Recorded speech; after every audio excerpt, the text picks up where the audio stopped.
6JVR Jamalapuram వారి రత్నాంజలి. మీ అదృష్టాన్ని మార్చుకోవడం ఇప్పుడు కల కాదు, 6JVRతో సాధ్యం.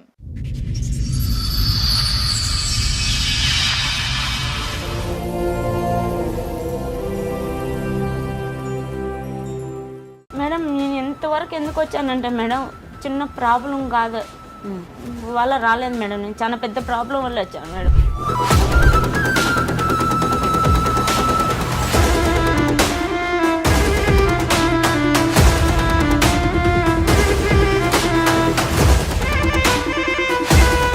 అసలు ఉన్నాయి మేడం రెండు మీ వల్ల చేస్తే ఒకటి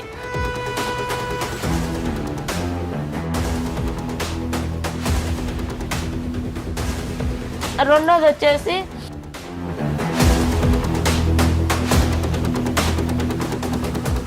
నా పరిస్థితి ఎవరికి రాకూడదు. దాన్ని నన్ను పెళ్లి చేసుకుని ఈ విధంగా మోసం చేసినారు. దాని సరైన ముగ్గురు అన్నదమ్ములు సార్ నా జీవితంతో ఆడుకుంటున్నారు సార్, నా జీవితంతో ఆడుకుంటున్నారు.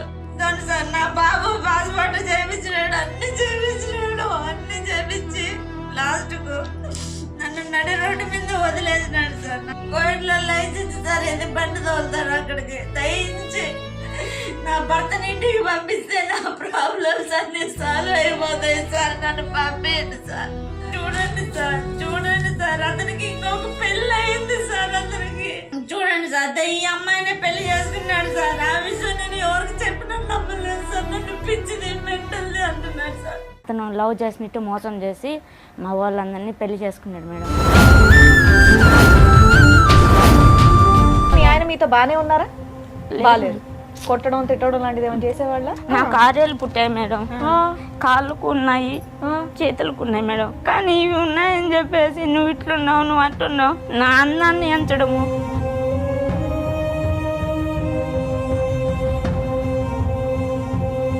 మా పెద్ద బావకు పెళ్ళి అయిపోయి కూడా పిల్లకాయలు లేక నాకే బిడ్డను గడియమని నన్ను అడిగాడు మేడం.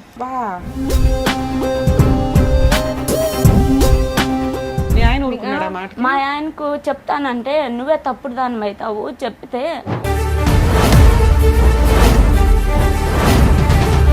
మీ బావ ఎప్పుడైనా బలవంతం చేశాడా? ఇట్లా కప్పేసి బాబా పీక్ మీద కత్తి పెట్టేసి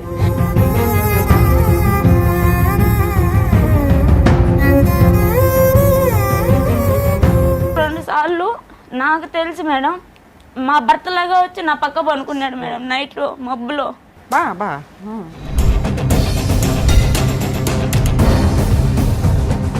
ఆ ఫ్లాట్లో ఉన్నోళ్ళు కూడా భర్తతో సంసారం చేస్తుంది, బావతో కూడా మళ్ళీ ఉంది, ఇద్దరు మొగుళ్ళతో సంసారం చేస్తుంది అని చాలా అసహ్యంగా మాట్లాడుకున్నారు సార్.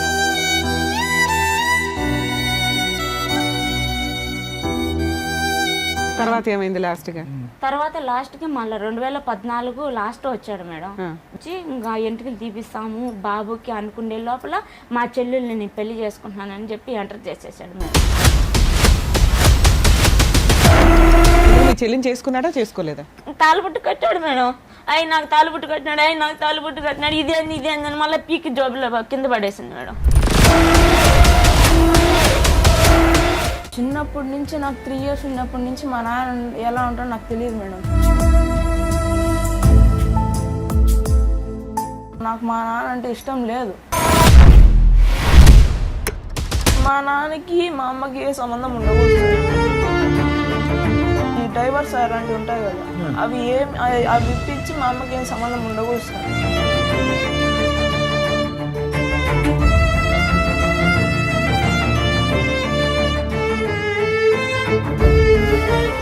ఈ కార్యక్రమంలో మనతో పాటు ఉన్నారు ప్రముఖ హైకోర్టు అడ్వకేట్ రమ్యాకుల గారు.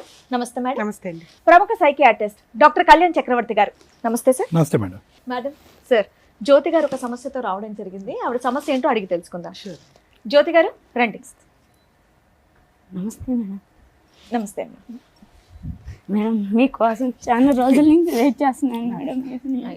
మేడం ప్లీజ్ కూర్చోండి, మాట్లాడదాం. జ్యోతి గారు ఎక్కడి నుంచి వస్తున్నారు? మేము రాజంపేట నుంచి వస్తున్నాం. రాజంపేట నుంచి. రాజంపేట. నేను ఇంట్లో హౌస్ వైఫ్. ఇంట్లో హౌస్ వైఫ్గా ఉన్నారు. హౌస్ వైఫ్, మిషన్ కుట్టుకుంటాను. ఓకే.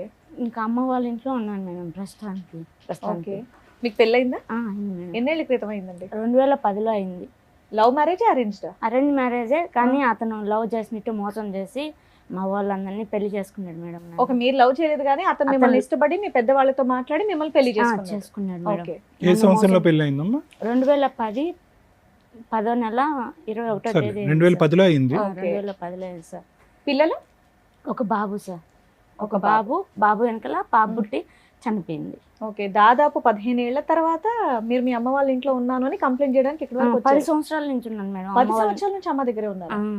అమ్మ వాళ్ళ ఇంట్లోనే ఉన్నాను మేడం. మీ హస్బెండ్ ఏం చేస్తారు, మీరేం చేస్తారు? అంటే నేను చదువుకోలేదు మేడం, ఇంట్లోనే ఉన్నాను. నానమ్మ దగ్గర ఉన్నాను, మా నాన్నమ్మ దగ్గర. ఇంకా మా అమ్మ మా నాన్న ఇంకా మాకు పొలాలు ఏం పనిలేదని చెప్పేసి కోయట్కి వెళ్ళారు మేడం బతుకు తీరు కోసం. నాకు ఒక చెల్లి ఒక తమ్ముడు ఉన్నారు, వాళ్ళకి చదువు అబ్బింది, నాకు అబ్బలేదు. దానివల్ల ఇంకా కోయట్లో ఉన్నారు. మా బంధువులు చేశారు మేడం నాకు పెళ్ళి. మా బంధువులు అంటే మీ పేరెంట్స్ అక్కడే ఉన్నారు కాబట్టి మీ చుట్టాలు. అంటే ఎవరి దగ్గర ఉండేదానివి నువ్వు? మా నాన్నమ్మ దగ్గర. నానమ్మ దగ్గర బాగా మేము పల్లెలో ఉన్నాం, కానీ బాగా పరువుగానే ఉన్నాను మేడం. కానీ మీరు ఎంతమంది అక్క చెల్లెలు అన్నదమ్ములు ఎంతమంది అమ్మా మీరు? 2 అక్క చెల్లెలు, ఒక అన్న తమ్ముడు సార్. నీకంటే 2 ఉన్నారా? పెద్ద, నెక్స్ట్ తమ్ముడు, లాస్ట్ చెల్లి. రాకూడదని రాలేదమ్మా, లేదంటే రాలేక రాలేదా మీ తల్లిదండ్రులు అంత దూరం నుంచి? అంటే కూతురు పెళ్లికి తల్లిదండ్రులు రాకపోవటం ఏంటి? మా నాన్న వచ్చాడు సార్ పెళ్లికి. అమ్మ రాలేని పరిస్థితుల్లో కోయట్ ఇంట్లో ఇరకపోయింది, పెళ్లికి రాలేదు. నాన్న వచ్చారు? నాన్న వచ్చాడు. సో అందరికి ఈ పెళ్లి ఇష్టమే. నీ వయసు ఎంత పెళ్ళైనప్పుడు? నా వయసు అప్పటికి 17 పూర్తయిపోయి 18 ఎంట్రింగ్ సార్ నాది. మీ వాళ్ళకి ఎందుకు ఇష్టం లేదు?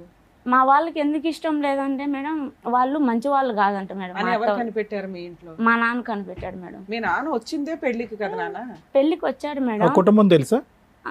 తెలుసు మేడం. ఫస్ట్ మా అమ్మమ్మ వాళ్ళ ఊళ్ళో చేసుకున్నారంట సార్, వాళ్ళ మేనత్త వాళ్ళు, మా మొగుడు మేనత్త వాళ్ళు చేసుకున్నారంట. చేసుకొని వాళ్ళు ఏదో ప్రాబ్లమ్స్ వల్ల చనిపోయినారంట వాళ్ళ ఫ్యామిలీ. దానివల్ల వాళ్ళు మంచోళ్ళు కాదు, నువ్వు చేయలేవమ్మా, వద్దు. ఒక్క సంఘటనతోనే ఆ కుటుంబం మంచిది కాదని అన్నాడు అతను. మొత్తం ఫ్యామిలీ చనిపోయిందా? ఫ్యామిలీ లేదు, వాళ్ళిద్దరు భార్యాభర్తలు చనిపోయినారు. మా భర్త వాళ్ళ మేనమామ మేనత్త వాళ్ళు చనిపోయినారు సార్. సరే, అర్థమైంది. చనిపోయినారు. దాంతో మా నాన్న వద్దు, వాళ్ళు ఏలుకోరు, వాళ్ళు పెళ్లి చేసుకున్నారు, వాళ్ళు మంచి వాళ్ళు కాదు, వద్దు, నా తల తాకట పెట్టైనా కూడా నేను ఏడనో చాట పెళ్లి చేస్తానన్నాడు సార్. ఈ సంబంధం తీసుకొచ్చింది ఎవరు నీకు? నాకు తీసుకొచ్చింది మా పెద్ద మేనత్త వాళ్ళ ఆడబిడ్డ, వాళ్ళ అన్నదమ్ములు. సంబంధం వచ్చిందని మీ నాన్నకి అమ్మకి ఫోన్ చేసి చెప్పుకుంటారు కదా, అప్పుడే మీ నాన్న అబ్జెక్షన్ పెట్టేయొచ్చు, మా అమ్మాయికి మేము వేరే సంబంధం చూసుకుంటాం. పెట్టాడు మేడం, మరి ఎందుకు చేశారు? పెట్టాడు. కానీ మా అమ్మకి మా నాన్నకు మధ్య గొడవ పెట్టేశారు మేడం వాళ్ళు. అంటే ఏదో వాళ్ళకి సంథింగ్ కుటుంబం కక్షలు అయితే ఉన్నాయి మేడం, ఏదో మా పెద్దవాళ్ళకు ఏదో ఉన్నాయి. కానీ దాంట్లో నన్ను ఇన్వాల్వ్ చేశారు మేడం. ఇన్వాల్వ్ చేసేసారు. చేసుకున్నాడు. బేస్తవారం అంటే బుధవారం వచ్చింది మేడం మా అత్తను తొడుకొని. అంటే పెద్దమ్మ అవుతుంది మేడం నాకు, ఆమె పేరు ఎల్లమ్మ. ఆమె తొడుకొని వచ్చింది.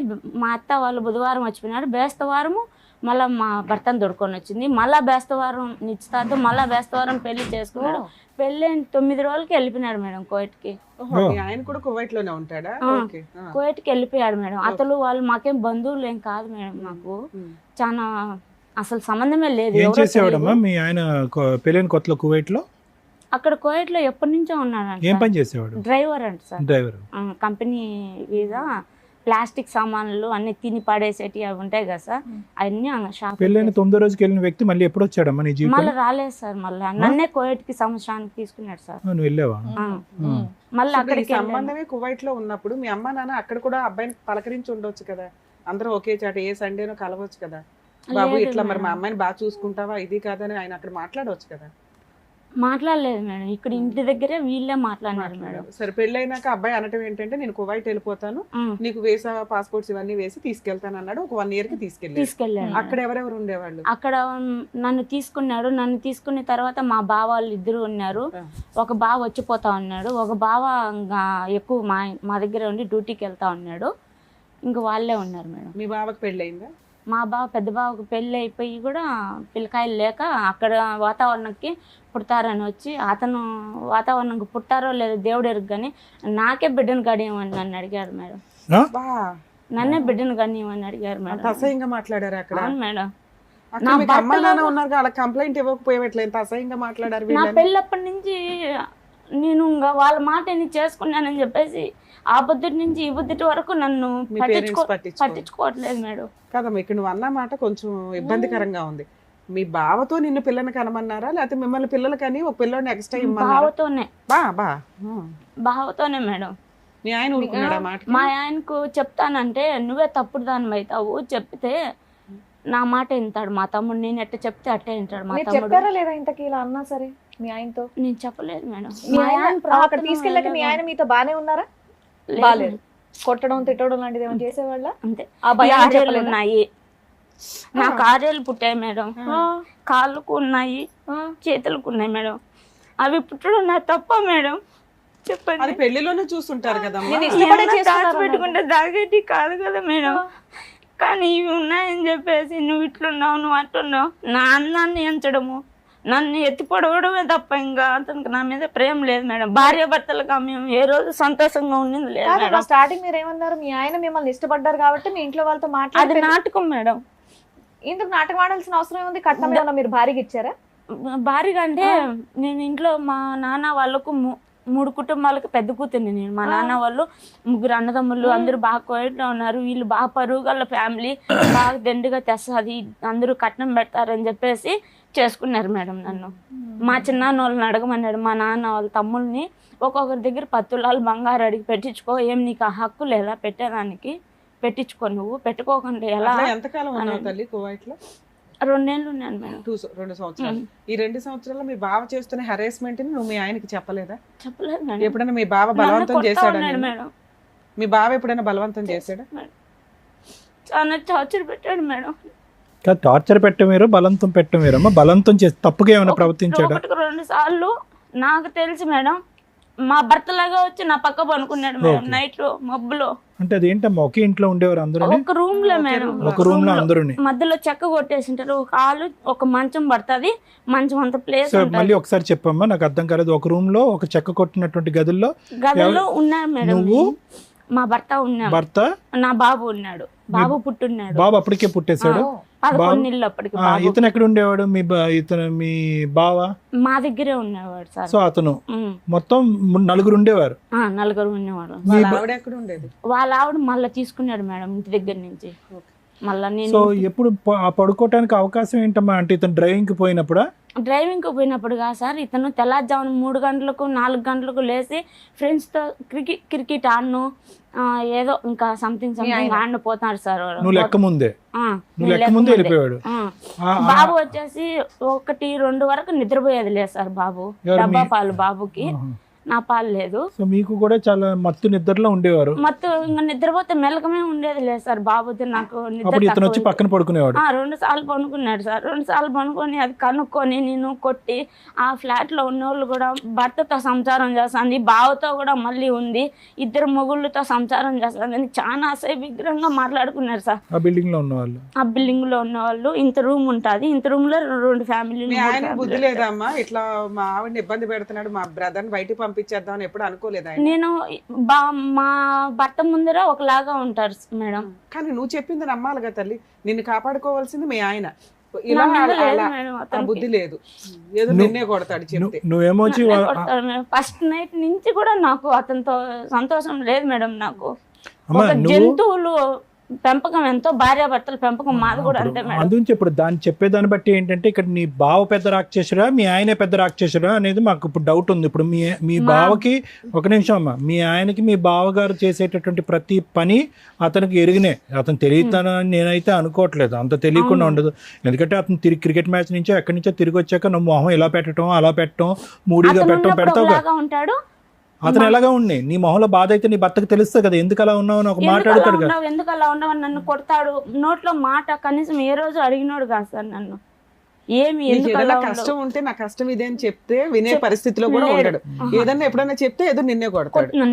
దానికి భయపడి నువ్వు ఈయన ఎంత చేస్తున్నా ఏం చెప్పేదాన్ని కాదు. ఉండలేక ఇక్కడేమో అమ్మా నాన్న సపోర్ట్ చేయరు, ఇక్కడేమో భర్త సపోర్ట్ చేయడు. ఈ 2 తెలిసి వీడేమో మృగం లాగా నీ మీద మధ్య మధ్యలో ట్రైల్ అయితే వేస్తూ ఉన్నాడు. ఎప్పుడైనా ఏమైనా చేశాడా లేకపోతే తెలియదు మేడం, దేవుడికే తెలియాలన్నా. ఎంత నిద్రపోయినా ఏమన్నా కలుస్తుంటే తెలుస్తుంది కదమ్మా ఫిజికల్ గా. అతను మా భర్త లాగానే 2 సార్లు ప్రవర్తించాడు మేడం. దానివల్ల నేను సరే. కనుక్కున్నాను మేడం. నువ్వు చెప్తూ అమ్మా, మీరు చెప్పేది నిజంగా నమ్మసక్యంగా లేదు, మీరేమనుకోవద్దు. ఎంత ఆ నిద్ర మాత్రం తెలియకుండా ఎందుకుంటుందమ్మా? ఒక పసిపిల్ల తల్లి అనుకో, పసిపిల్లడు కదులుతున్నాడా పక్క వెళ్తున్నాడా మినిమం సెన్సెస్ అనేవి ఉంటాయి ఎవరికైనా కనుక్కోలే సరే. మేడం నేను మళ్ళా. అరే ఆ మాత్రం తెలియకుండా ఎలా ఉంటది? భలే చెప్తున్నావే. సో నీ ఉద్దేశం ఏంటంటే కలిశాడు బలవంతంగా, నా పర్మిషన్ అది లేకుండా? దేవుడు తెలియదు. తెలియదు. నన్ను చెప్పకు, పిల్లోడు ఉన్నాడు కదా నీకు అట్లా చేశాడు అంతవరకు ట్రై అంతవరకే. చేశాడు అనేది నీకు తెలిసినంత వరకు. ఓకే వదిలే, ఇదంతా కంటిన్యూ సరే, మీరు అక్కడే చేశాడు. ఉన్నా అన్నారు కదా, మరి డెలివరీలు ఇవన్నీ ఏంటి మీరు ఒక్కరే చూసుకున్నారా? అక్కడే ఉన్నాను మేడం. మా అత్త చూసింది మేడం డెలివరీకి. మీ అత్త కూడా అక్కడే ఉంటుందా? మా మేనత్త చూసింది. నాకు సో బాబు అక్కడే పుట్టాడమ్మా? బాబు అక్కడే పుట్టాడు. మీ అబ్బాయి పుట్టినాక కూడా మీ పేరెంట్స్ రాలేదా? నిన్ను దగ్గర తీసుకోలేదా? తీసుకున్నారు వచ్చారు మేడం, దగ్గరికి తీసుకున్నారు. కానీ ఇతను బంగారు తెమ్మనేవాడు, పెట్టించుకోమనేవాడు. మా అక్కడ మీరు వాళ్ళు పని చేసేవాళ్ళ ఇంట్లోనే ఉండేవాళ్ళ? ఇంట్లోనే ఉన్నాను మేడం. బ్యూటీ పార్లర్ పనికి సరే. పంపిస్తా సరే, ఉన్నాడు. 2 ఏళ్ళు అక్కడ ఉన్నారు. దాని తర్వాత తర్వాత ఏం ఎప్పుడు వచ్చారు ఇండియాకి? ఇండియాకి 2014లో వచ్చేసాను మేడం. ఎందుకు వచ్చేసారు? అక్కడ టార్చర్లు ఉండలేక ఇంటికి ఆ భరించలేక వచ్చేసారు. బాబుని తీసుకుని మరి ఆడ ఉండేదానికంటే ఇంటికి వచ్చేదే బెస్ట్ అనిపించేసింది యా, సార్ ఐ నాకు. అండర్స్టాండ్ అమ్మా. సో కానీ ఇంటికి టికెట్ ఎవరు కొన్నారు? తిరిగి రావడానికి ఖర్చు ఎవరు పెట్టుకున్నారు? అతనే పెట్టుకున్నాడు. అతనే పెట్టుకున్నాడు. సో నువ్వు వెళ్ళిపోవటం అనేది అతనికి అభ్యంతరం ఏం లేదు. ఏం లేదు. వెళ్ళకూడదంటే నేను ఎప్పుడెప్పుడు టికెట్ కొని పోతానా ఉండేవాడు అని కాదు కదా. పంపించేశాడు మేడం. కాదు, వెళ్ళొద్దు అనుకునేవాడు, టికెట్ కొని ఉండేవాడు కాదు కదా. ఉమ్, సో నువ్వు వెళ్ళిపోవటమే అతనికి ఇష్టం. ఉమ్. మరి బాబు కూడా ఇష్టం లేదు అతనికి? 2 సంవత్సరాల అబ్బాయి, 3 సంవత్సరాల అబ్బాయి. కరెక్ట్ గా 2 సంవత్సరాలు 16 నెలలకు ఎత్తుకొచ్చినా సార్. బాబుకి 16 నెలలు ఉన్నప్పుడు ఎత్తుకొని వచ్చాను. మళ్ళీ ఇంటికి వచ్చినప్పటి నుంచి మళ్ళీ పట్టించుకోలేదు సార్. సరే కాదమ్మా, బాబు మరి పెళ్ళైన తర్వాత 9 రోజులకే అక్కడికి రప్పించేసాడని చెప్పేసి అన్నారు కదా మీరు. ఇక్కడి నుంచి వెళ్ళిపోయాడు మేడం, ఇంటి దగ్గర ఆయన నుంచి. రప్పించాల్సిన అవసరం ఉండేది కాదు కదా, మీరంటే ఇష్టం ఉంటే. నన్ను మళ్ళీ తీసుకున్నాడు మేడం చూపుకి. అందరూ మా వాళ్ళల్లో మంచిదానికి. ఇప్పుడు ప్రజెంట్ ఏం జరుగుతుందంటే అందరూ నాన్న, నువ్వు మంచిగా అక్కడి నుంచి వచ్చేటప్పుడు గొడవతో నీతో విడిపోతున్నాను అని చెప్పి వచ్చి ఉండకపోవచ్చు, అంతే? మంచిగా పంపించాడు. మంచిగానే, నువ్వు మంచిగానే వచ్చావు, అతను అతను మంచిగానే పంపించాడు. ఇక్కడికి వచ్చినాక ఆమె ముందు ఆ సంఖ్యలలో నుంచి బయటకు వస్తే చాలరా బాబా అని నువ్వు లౌక్యంగా ఇండియా వచ్చావు, అంతేనా? ఓకే, ఎందుకంటే ఆయన దగ్గరుండి గొడవ పడినాక ఎవడో టికెట్లు కొండవు, నువ్వు ఎడపోతా పో అంటాడు. నేను అతను ఇట్లా భర్తకు చెప్పుకోలేక ఇటు బావగారితో, అందులో మళ్ళీ మా తోడుకోడలు వచ్చేసింది తీసుకొని. సరే, మీ అమ్మ నాన్న అక్కడే ఉన్నారుగా, అక్కడే ఉండి అక్కడే ఏదైనా పని చేసుకుంటూ ఉండొచ్చు. ఇండియాలో ఎవరున్నారు నాన్న నీకు? అమ్మ కోయట్ ఇంట్లో ఉంటది మేడం. అమ్మ సంపాదించలేదే మా తమ్ముడికి మాకు ఇల్లు గడవదు మేడం మాకు. అవును నాన్న.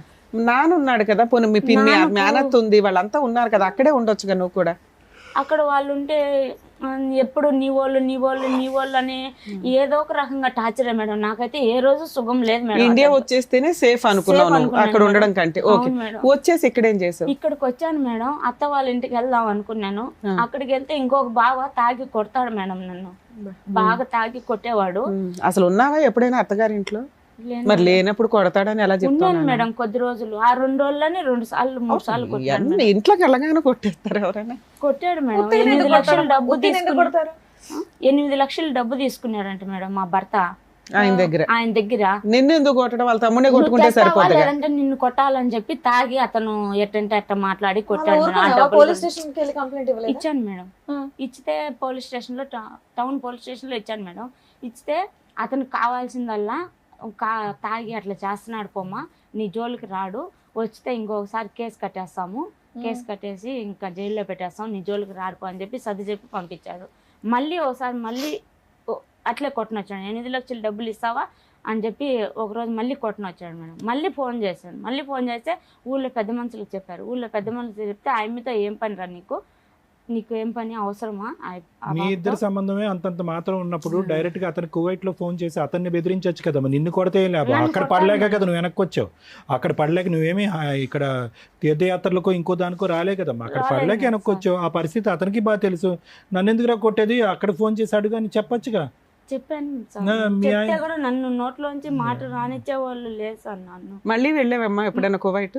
వెళ్ళాలి అప్పటి నుంచి. అప్పుడు నువ్వు కాపురం చేసింది 2 years కదా కువైట్ లో? 2 years ఉన్నాను అత్త వాళ్ళ ఇంట్లో. ఇంకా ఈ పెళ్ళైన నుంచి సంవత్సరం ఒక 2 నెలలు అటు ఇటుగా ఉంటా ఉన్నాను. తర్వాత ఏమైంది లాస్ట్ గా? తర్వాత లాస్ట్ కి మళ్ళీ 2014 లాస్ట్ వచ్చాడు మేడం. బాబుకి ఎంటుకలు తీపియాలని చెప్పేసి. నేను వచ్చిన ఒక 5-6 నెలలకి వచ్చాడు. అప్పటికి ఇంకా 2015 స్టార్ట్ అయింది మేడం. బాబుకి 3వ సంవత్సరం అనింది. 11 నెల 12వ తేదీకి వచ్చి ఇంటికి తీపియాలని చెప్పి అన్ని చూశాడు మేడం. చూడడంలో ఏం చేశాడంటే అప్పటికి నేను మా అమ్మ వాళ్ళ ఇంటి దగ్గరికి వెళ్ళాను మేడం. నేను ఇక్కడ బాబుని పెట్టుకొని ఉండలేక ఎవరు పట్టించుకునే వాళ్ళు కాదు. ఖర్చులన్నీ పంపించాడా ఆ 1 year లో? 6 నెలలు పంపించాడు మేడం. ఓకే. బాబు వచ్చినాక 6 నెలలు పంపించాడు. మళ్ళీ లేదు మేడం, నాకు ఒక్క రూపాయి నాకు తెలియదు. మళ్ళీ అక్కడ ఉన్నప్పుడు వచ్చాడు మేడం. వచ్చి ఇంకా ఎంటుకలు తీపిస్తాము బాబుకి అనుకునే లోపల మా చెల్లెల్ని నేను పెళ్లి చేసుకుంటున్నానని చెప్పి ఎంటర్ చేసేసాడు మేడం. నువ్వే కష్టాలు పడ్డావు, మళ్ళీ నీ చెల్లిని చేసుకుంటాడంటే ఎందుకు? నువ్వు ఆల్రెడీ పిల్లలు కన్నావు కదా. ఏంటి చెల్లిని చెల్లిని చేసుకుంటా అన్నాడు. అని ఎవరితో అన్నాడు? నీతో అన్నాడా? నాతో అనలేదు సార్. మా పాపకి కొంచెం సైకలాజికల్ ప్రాబ్లం ఉంది సార్. 8 సంవత్సరాల బిడ్డప్పటి నుంచి హాస్పిటల్లో చూపిస్తా ఉన్నారు సార్. మా ఇంట్లో 3 తరాల నుంచి 4 తరాల నుంచి కొంచెం ఆడవాళ్ళకి సైకలాజికల్ ప్రాబ్లం. ఇప్పటికీ మా అత్త వాళ్ళు 2 అలానే ఇంటికి పరిమితం అయినారు సార్. కదమ్మా, ఇప్పుడు ఎవరికి సైకలాజికల్ ప్రాబ్లం ఉంది అంటున్నారు మీరు? మా చెల్లెళ్ళకి, మా ఇంటి ఆడబిడ్డలకు, అంటే మా అమ్మ వాళ్ళు. ఎంతమంది చెల్లెళ్ళు నీకు? ఒకళ్ళేగా. ఆ చెల్లికి సైకలాజికల్ ప్రాబ్లం, పెళ్ళి అవ్వల. మీ ఆయన ఆ పిల్లని చేసుకుంటాను చేసుకుంటాను. ఒక్క నిమిషం, ఏంటమ్మా సైకలాజికల్ ప్రాబ్లం అంటే ఏంటమ్మా? అంటే నిన్ను చూస్తే నాకు కాదు, నిన్ను తిట్టా కొట్టా, ఇంట్లో సరిగ్గా వంట చేయకపోవడము, అలా మా మేనత్త గారికి. మీది మేనరికం అమ్మా? మీ అమ్మగారిది నాన్నగారిది? అవును సార్. ఓకే, ఇప్పుడు అర్థమైందిలేండి. అలా ఎన్ని మేనరికాలు ఉన్నాయి మీ పైన? మీ అమ్మగారు మా అమ్మ మా నాన్న సార్. వాళ్ళకి వాళ్ళ అమ్మ నాన్నలు వాళ్ళు అంటే వాళ్ళమ్మ వాళ్ళకి ఏమో తెలియదు, మేనరికం లేదు. లేదు నా ఇప్పుడు ప్రెసెంట్ మా నాన్న చెల్లెళ్ళకి 2 సైకలాజీ ప్రాబ్లం ఉంది. ఇంకా ట్రీట్మెంట్ తీసుకున్నారు. టాబ్లెట్ పడితే తప్ప వాళ్ళు పనుకోరు సార్. మీ చెల్లికి ఎప్పుడు ట్రీట్మెంట్ ఇచ్చారమ్మా? మా చెల్లెలకి 8 సంవత్సరాలప్పుడు చూపిస్తా ఉన్నారు సార్. చూపిస్తే ఆ అమ్మాయికి వయసు పెరిగే కొద్దీ సైకలాజికల్ ప్రాబ్లం వస్తుంది అని చెప్పి డాక్టర్లు చెప్పినారంట సార్. పెరిగే కొద్దీ తగ్గిద్ది అన్నారా పెరుగుతుందని? పెరుగుతుందని చెప్పి. ఎందుకంటే అది ఎంఆర్ కాబట్టి. అది అమ్మాయి డిసీజ్ కాదు. చదివేటప్పుడు టెన్షన్ ఏడవడం, నాకు తలనొప్పి వస్తుంది, నాకు కంతలు లాగుతున్నాయి అన్నాడు. నువ్వు నార్మలేనమ్మా? నాకు బాగుంటుంది, నాకేం అట్లా. ఏం చదువుకున్నారమ్మా మీరు? ఎంత నేనేం చదువుకోలేదు సార్. ఊళ్ళో 5 వరకు చదువు అవ్వలేదు అందుకే. నాకు అవ్వలేదు సార్ చదువు. అంటే నువ్వు తెలివైన దానిలో ఉన్నావు అంటే. సరే సరే నాన్న, తర్వాత ఏమైంది? ఆ అబ్బాయి అట్లా అన్నాడు మీ ఆయన మీ చెల్లిని చేసుకుంటానని. తర్వాత మేడం ఆయన వచ్చాడు మేడం. 2015లో వచ్చాడు. వచ్చేతలకి మా తమ్ముడిని తొడుకొని లోపలికి పోయింది మేడం మా చెల్లి. ఎందుకు తొడుకోమిందో తెలీదు. బాబుని చూసుకుంటే నేను బయటే ఉన్నాను. లోపలికి పోయి రూమ్లోకి పోయి వాకిలు వేసేస్తుంది మేడం. వాకిలు వేసి నేను ఆ మామనే పెళ్లి చేసుకుంటాను నేను అని చెప్పిందంట మేడం అమ్మాయి. చెప్పిన తర్వాత మా తమ్ముడు వచ్చేసి ఏడ్చుకుంటా వెళ్ళి మా వాళ్ళకి ఫోన్లు చేసి పిలిపించారు మేడం. పిలిపించి ఒక 30 మంది పైగానే వచ్చారు మేడం. పెద్ద మనుషులు అందరూ మా ఊరోళ్ళు వచ్చి ఇటు ఈ అత్తగారుల్లో ఇటు అమ్మగారుల్లో చెడు కాకుండా ఒక పంచాయతీ పెట్టారు మేడం. పంచాయతీ పెట్టి మా భర్తను రమ్మన్నారు మేడం. రా నువ్వు వచ్చి మాట్లాడాలా, మీ ఊళ్ళో పెద్ద మనుషులు తీసుకొని రా అని అంటే అతను వాళ్ళని తీసుకొని ఏం జరుగుతుందో తెలియకోకుండా, ఏం జరుగుతుందో తెలియదు మేడం. ఆ అమ్మాయి ఎందుకు చెప్పిందో అలా తెలియదు నాకు. నేను చూడలేదు, తమ్ముడు ఏం చెప్పలేదు. చేసుకుంటాను ఇట్లా బయట జరిగి ఇట్లా కప్పేసి మా పెద్దవాళ్ళు నన్ను తోసేశాడు మేడం. నన్ను బాబా పీక్ మీద కత్తి పెట్టేసి ఇప్పుడు ఎంత నెత్తి నోరు బాదుకున్నా కూడా ఎవరు నమ్మడం లేదు మేడం నన్ను. ఏదో ఇంట్లోనా పెద్ద మనుషులు తోసేశాడు. నమ్మకపోవడం ఏంటి? అందరూ చూస్తూ ఉంటారు కదమ్మా. నన్ను ఒక్కదాన్ని పంపించాడు మేడం మా వాళ్ళకి. సరే ఓకే, నమ్మకపోయినా పర్లేదు తల్లి, నువ్వైతే నమ్ముతున్నావుగా. మీ ఆయన ఇలా చేశాడు అనేది నీకైతే తెలుసు, అందుకే ఇంకా అప్పటి నుంచి నువ్వు కలవటం మానేసావా? ఇందుకు మీ చెల్లిని చేసుకున్నాడా చేసుకోలేదా? తాళబుట్టు కట్టాడు మేడం. ఆయన నాకు తాళబుట్టు కట్టినాడు, ఇదే అని మళ్ళీ పీకి జోబులో కింద పడేసింది మేడం. పెద్ద మనుషులు ఏం చేస్తున్నారు? పెద్ద మనుషులు లేరు, చీకట్లో ఈయన ఒక్కడే ఉన్నప్పుడు చేశాడు. వాళ్ళు కలిసి ఉన్నారా? మా అత్త వాళ్ళ ఇంట్లో చేశాడు మేడం. తర్వాత ఏమైంది? ఆ తర్వాత మళ్ళా పెద్ద మనుషులకి నన్ను పంపించాడు. నేను ఒప్పుకున్నా. ఏమని మా చెల్లెలు చేసుకునేది మా భర్తకి ఇష్టమే కదా, మీకేం బాధ, నేను చేసుకుంటాను అని చెప్పి ఆ మాట చెప్పి అంతవరకు పిల్లోడి పీక మీద కట్టి మా ఆడబిడ్డ ఇంట్లో పెట్టి పంపించాడా? మా ఆయనకి ఇష్టమే, నాకు ఇష్టమే, మా చెల్లిని చేసుకోవడం, మాకు లేని బాధ మీకేంటి అని పెద్ద మనుషులు చెప్పమన్నాడు. చెప్పేసావు నువ్వు. ఆ తర్వాత ఈయన తాళి కట్టాడు, ఆ పిల్ల ఈసురు కొట్టింది. ఆ పాపిస్తూ మాట చెప్పిన దాని వల్ల మేడం నాకు అందరికి దూరం అయిపోయినా. కనీసం ఇక్కడ వరకు మా నాన్న పిలుచుకోవచ్చాలని కూడా రావట్లేదు మేడం. ఆ తప్పుడు మాట కూర్చుని దానికి బిడ్డను చూసుకోలేక అసలు ఏం జరుగుతుందో కూడా తెలియలేదు మేడం. సరే నాన్న, ఇదంతా 11 ఏళ్ల క్రితం స్టోరీ కదా. కానీ ఇప్పుడు ఉంటారు మేడం. పెళ్లి చేసుకున్నాడా? పెళ్లి చేసుకోలే. ఆ అమ్మాయిని ఏమన్నా కువైట్ ఖతార్ తీసుకెళ్ళాడా? తీసుకెళ్ళాలా?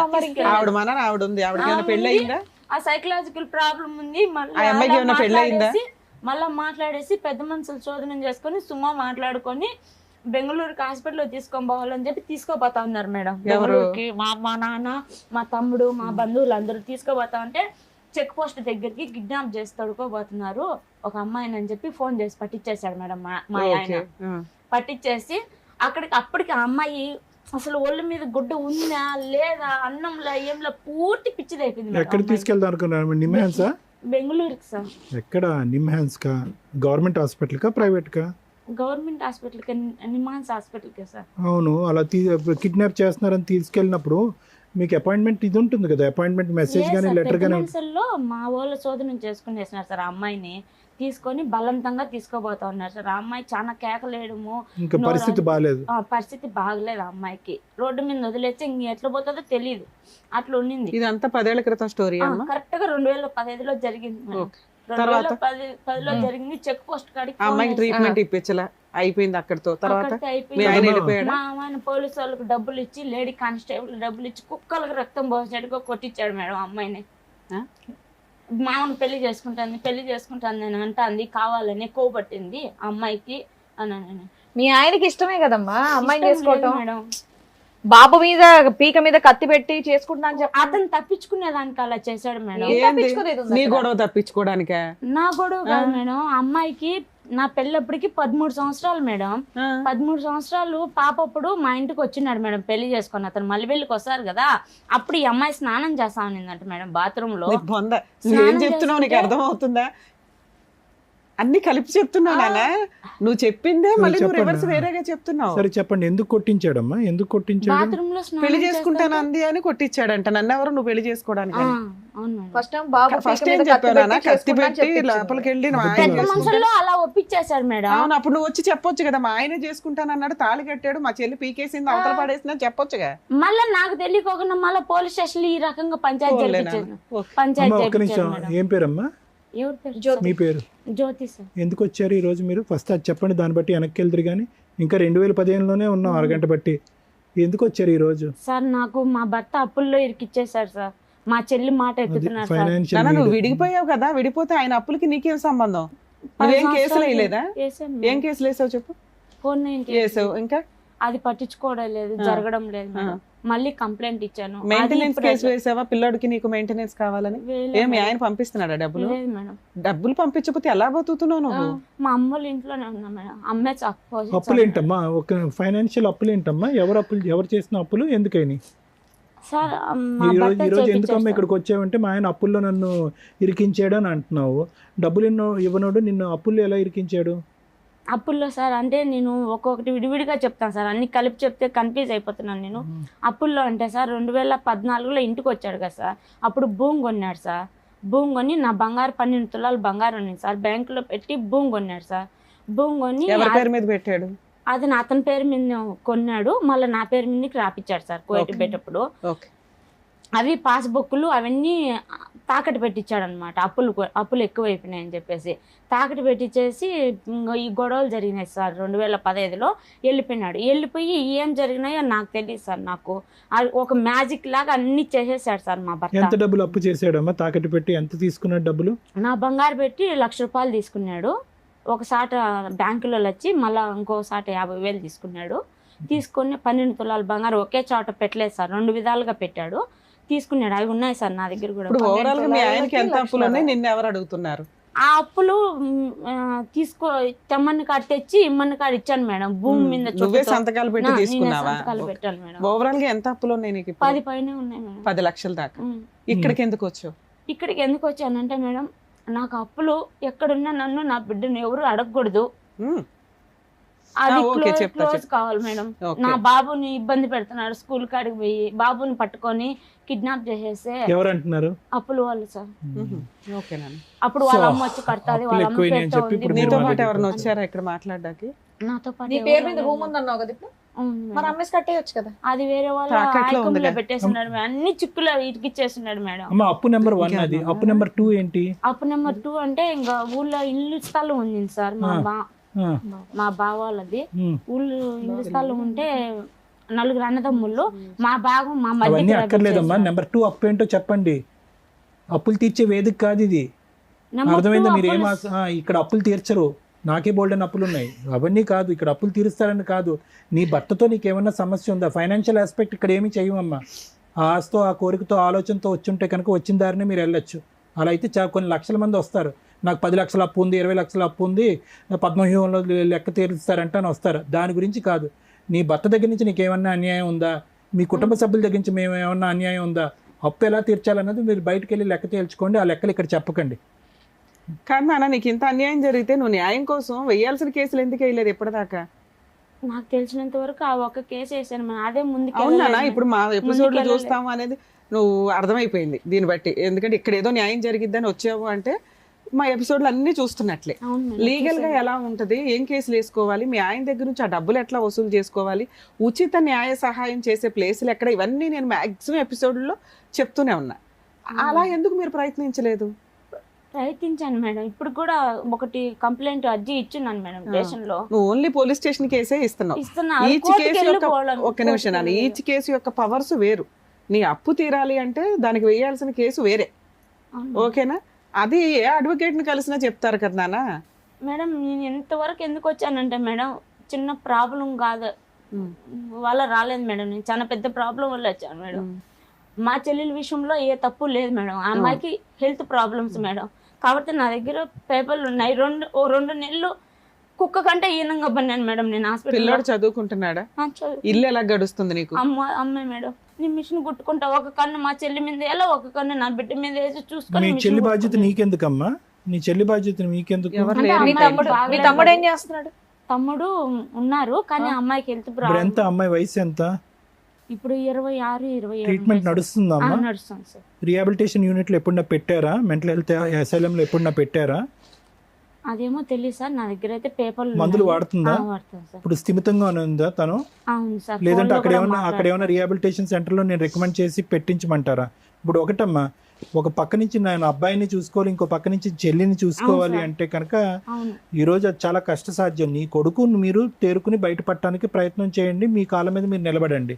ఆ అమ్మాయికి ఏదన్నా మానసిక పరిస్థితి బాగాలేదు, మీ లోకల్ ఏరియాలో రీహాబిలిటేషన్ సెంటర్లో పెట్టుకుని కంటిన్యూస్గా నీమే బరువు లేకుండా అమ్మాయికి ట్రీట్మెంట్ ఇప్పించాలంటే మీ ఏరియాలో నాకు చాలామంది తెలుసు. ఆ ఏర్పాటు నేను చేస్తా. ఆ సమస్య గురించి ఇక్కడ మీరు ముడిపెట్టకండి. ఇప్పుడు మీరు ఏ సమస్య గురించి వచ్చారో అనేది చాలా క్లియర్ కట్గా మాట్లాడుకోవాలి.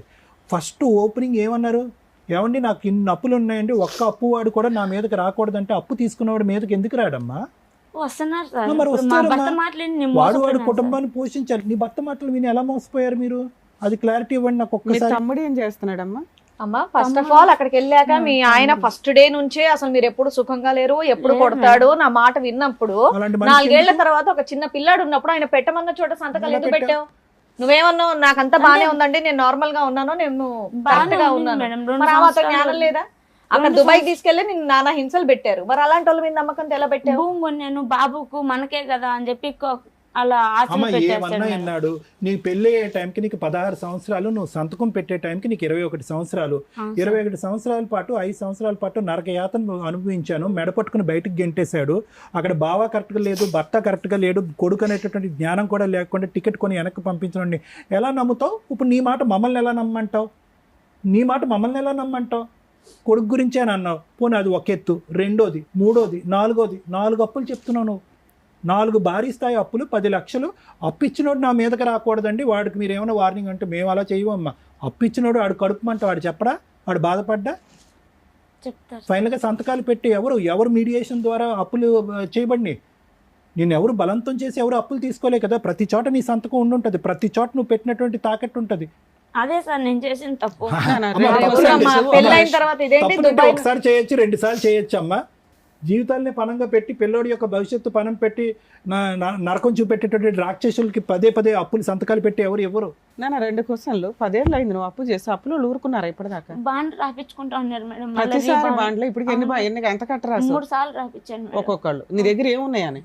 అంటే నేనేం సొంతంగా తేలేదు మేడం. She's మా a భర్త mediation. చెప్పితే ఇచ్చారు కదా కాబట్టి మధ్యవర్తిత్వం నన్ను బలంతం చేసి. పెట్టలేదు మేడం. అతని దగ్గర నుంచి ఆ రాబట్టుకోవాలంటే 8 లక్షల స్టోరీ ఉంది కదా మేడం. సైన్లు కావాలి కదా మేడం, అదే టైం ఇప్పుడు. ఉండాలి కదా వాళ్ళకు, డబ్బులు తీసుకోవాలంటే అట్లా రాపించుకుంటున్నారు. ఇప్పుడు అతను ఏం చేశాడంటే చచ్చిపోయినాడా బతికున్నాడా అనేది అడ్రస్ లేకుండా కోవిట్లో ఉండిపోయినాడు. కోవట్లో మీ అమ్మ వాళ్ళ నాన్న వాళ్ళు ఎతికితే దొరకరా? దొరకలేదు మేడం, మాకు టచ్ సరే. లేదు మేడం. మీ తమ్ముడు ఏం చేస్తున్నాడు ఇప్పటికి? తమ్ముడు వాళ్ళ పెళ్ళయింది, 2 పాపలు. ఆయన బాగానే ఉన్నాడు, ఆయన కుటుంబం ఆయన ఉన్నాడు మేడం. ఇంట్లో మీకేం ఖర్చులకు గానీ ఏమి ఇవ్వడు, అమ్మ చూసుకుంటాది, ఇస్తాడు. అక్కడ నుంచి మీ అమ్మాయి చూసుకుంటుంది, నువ్వు మిషన్ కుట్టుకుంటున్నావు. పిల్లాడు చదువుతున్నాడా? చదువుకుంటున్నాడు. గవర్నమెంట్ స్కూల్లోనా ప్రైవేట్ స్కూల్? గవర్నమెంట్ స్కూల్లో వేసినాను, కానీ మా భర్త ఎవరినంటే వాళ్ళు పంపిస్తున్నాడు, నా బిడ్డను తీసుకోరప్పని. పోనీ పంపించేస్తే అక్కడ బాగుంటాడు, నీకు అడ్రస్ కూడా దొరికిద్దిగా. పిల్లోడు అక్కడ ఉన్నాడు అనుకో, అప్పులోళ్ళు అక్కడ చూపించవచ్చు కదా, నువ్వు అక్కడ ఉన్నాడు రప్పించుకోండి అని. కానీ ఏ రోజు బాబుని మన బిడ్డ అని వాళ్ళు ఏ రోజు చూడలేదు మేడం. నాన్న నువ్వు ఇక్కడ కూర్చున్న దగ్గర నుంచి ఒకే వర్షన్ని 2 రకాలుగా మాట్లాడుతున్నావు. ప్లీజ్ కొంచెం చూడండి. సరే, మీకున్న ఆప్షన్ ఏంటంటే అప్పులోళ్ళు మీ దగ్గరికి రాకూడదు, మీ ఆయన దగ్గర నుంచి రక్షణ కావాలి, నీ పిల్లోడు నీ దగ్గరే ఉండాలి. దీనికి ఏం చేయాలని అడగడానికి వచ్చాను, అంతేనా? అలాగే మీ సిస్టర్ కి హెల్త్ ప్రాబ్లం ఉంది, సార్ ఏమైనా హెల్ప్ చేయగలిగితే అది కూడా, అంటే మేమే చెప్తున్నాం, ఈ ఆఫర్ కూడా మేమే ఇస్తున్నాం. నీకేం అడగాలో తెలియట్లేదు కాబట్టి. సరే, కాసేపు సైలెంట్ ఉండే. ఒక టూ ఇష్యూస్ అమ్మా, రెండే ఇష్యూస్. ప్రతి చోట నేను అమాయకురాలనండి, నాకు తెలియదు, నేను మోసపోయాను. కానీ నీ మాట తీరు ఎక్కడ కూడా మాట్లాడేటటువంటి విధానంలో తడబాట్లేదు. మీ సిస్టర్కి మెంటల్గా బాగుండకపోవచ్చేమో, కానీ మీ చుట్టాలు ఎవరికన్నా సైకలాజికల్గా పోవచ్చు, కానీ నువ్వు చాలా తెలివైన దానివమ్మ. Let me make it a very frank opinion here. నువ్వు చాలా తెలివైన దానివే.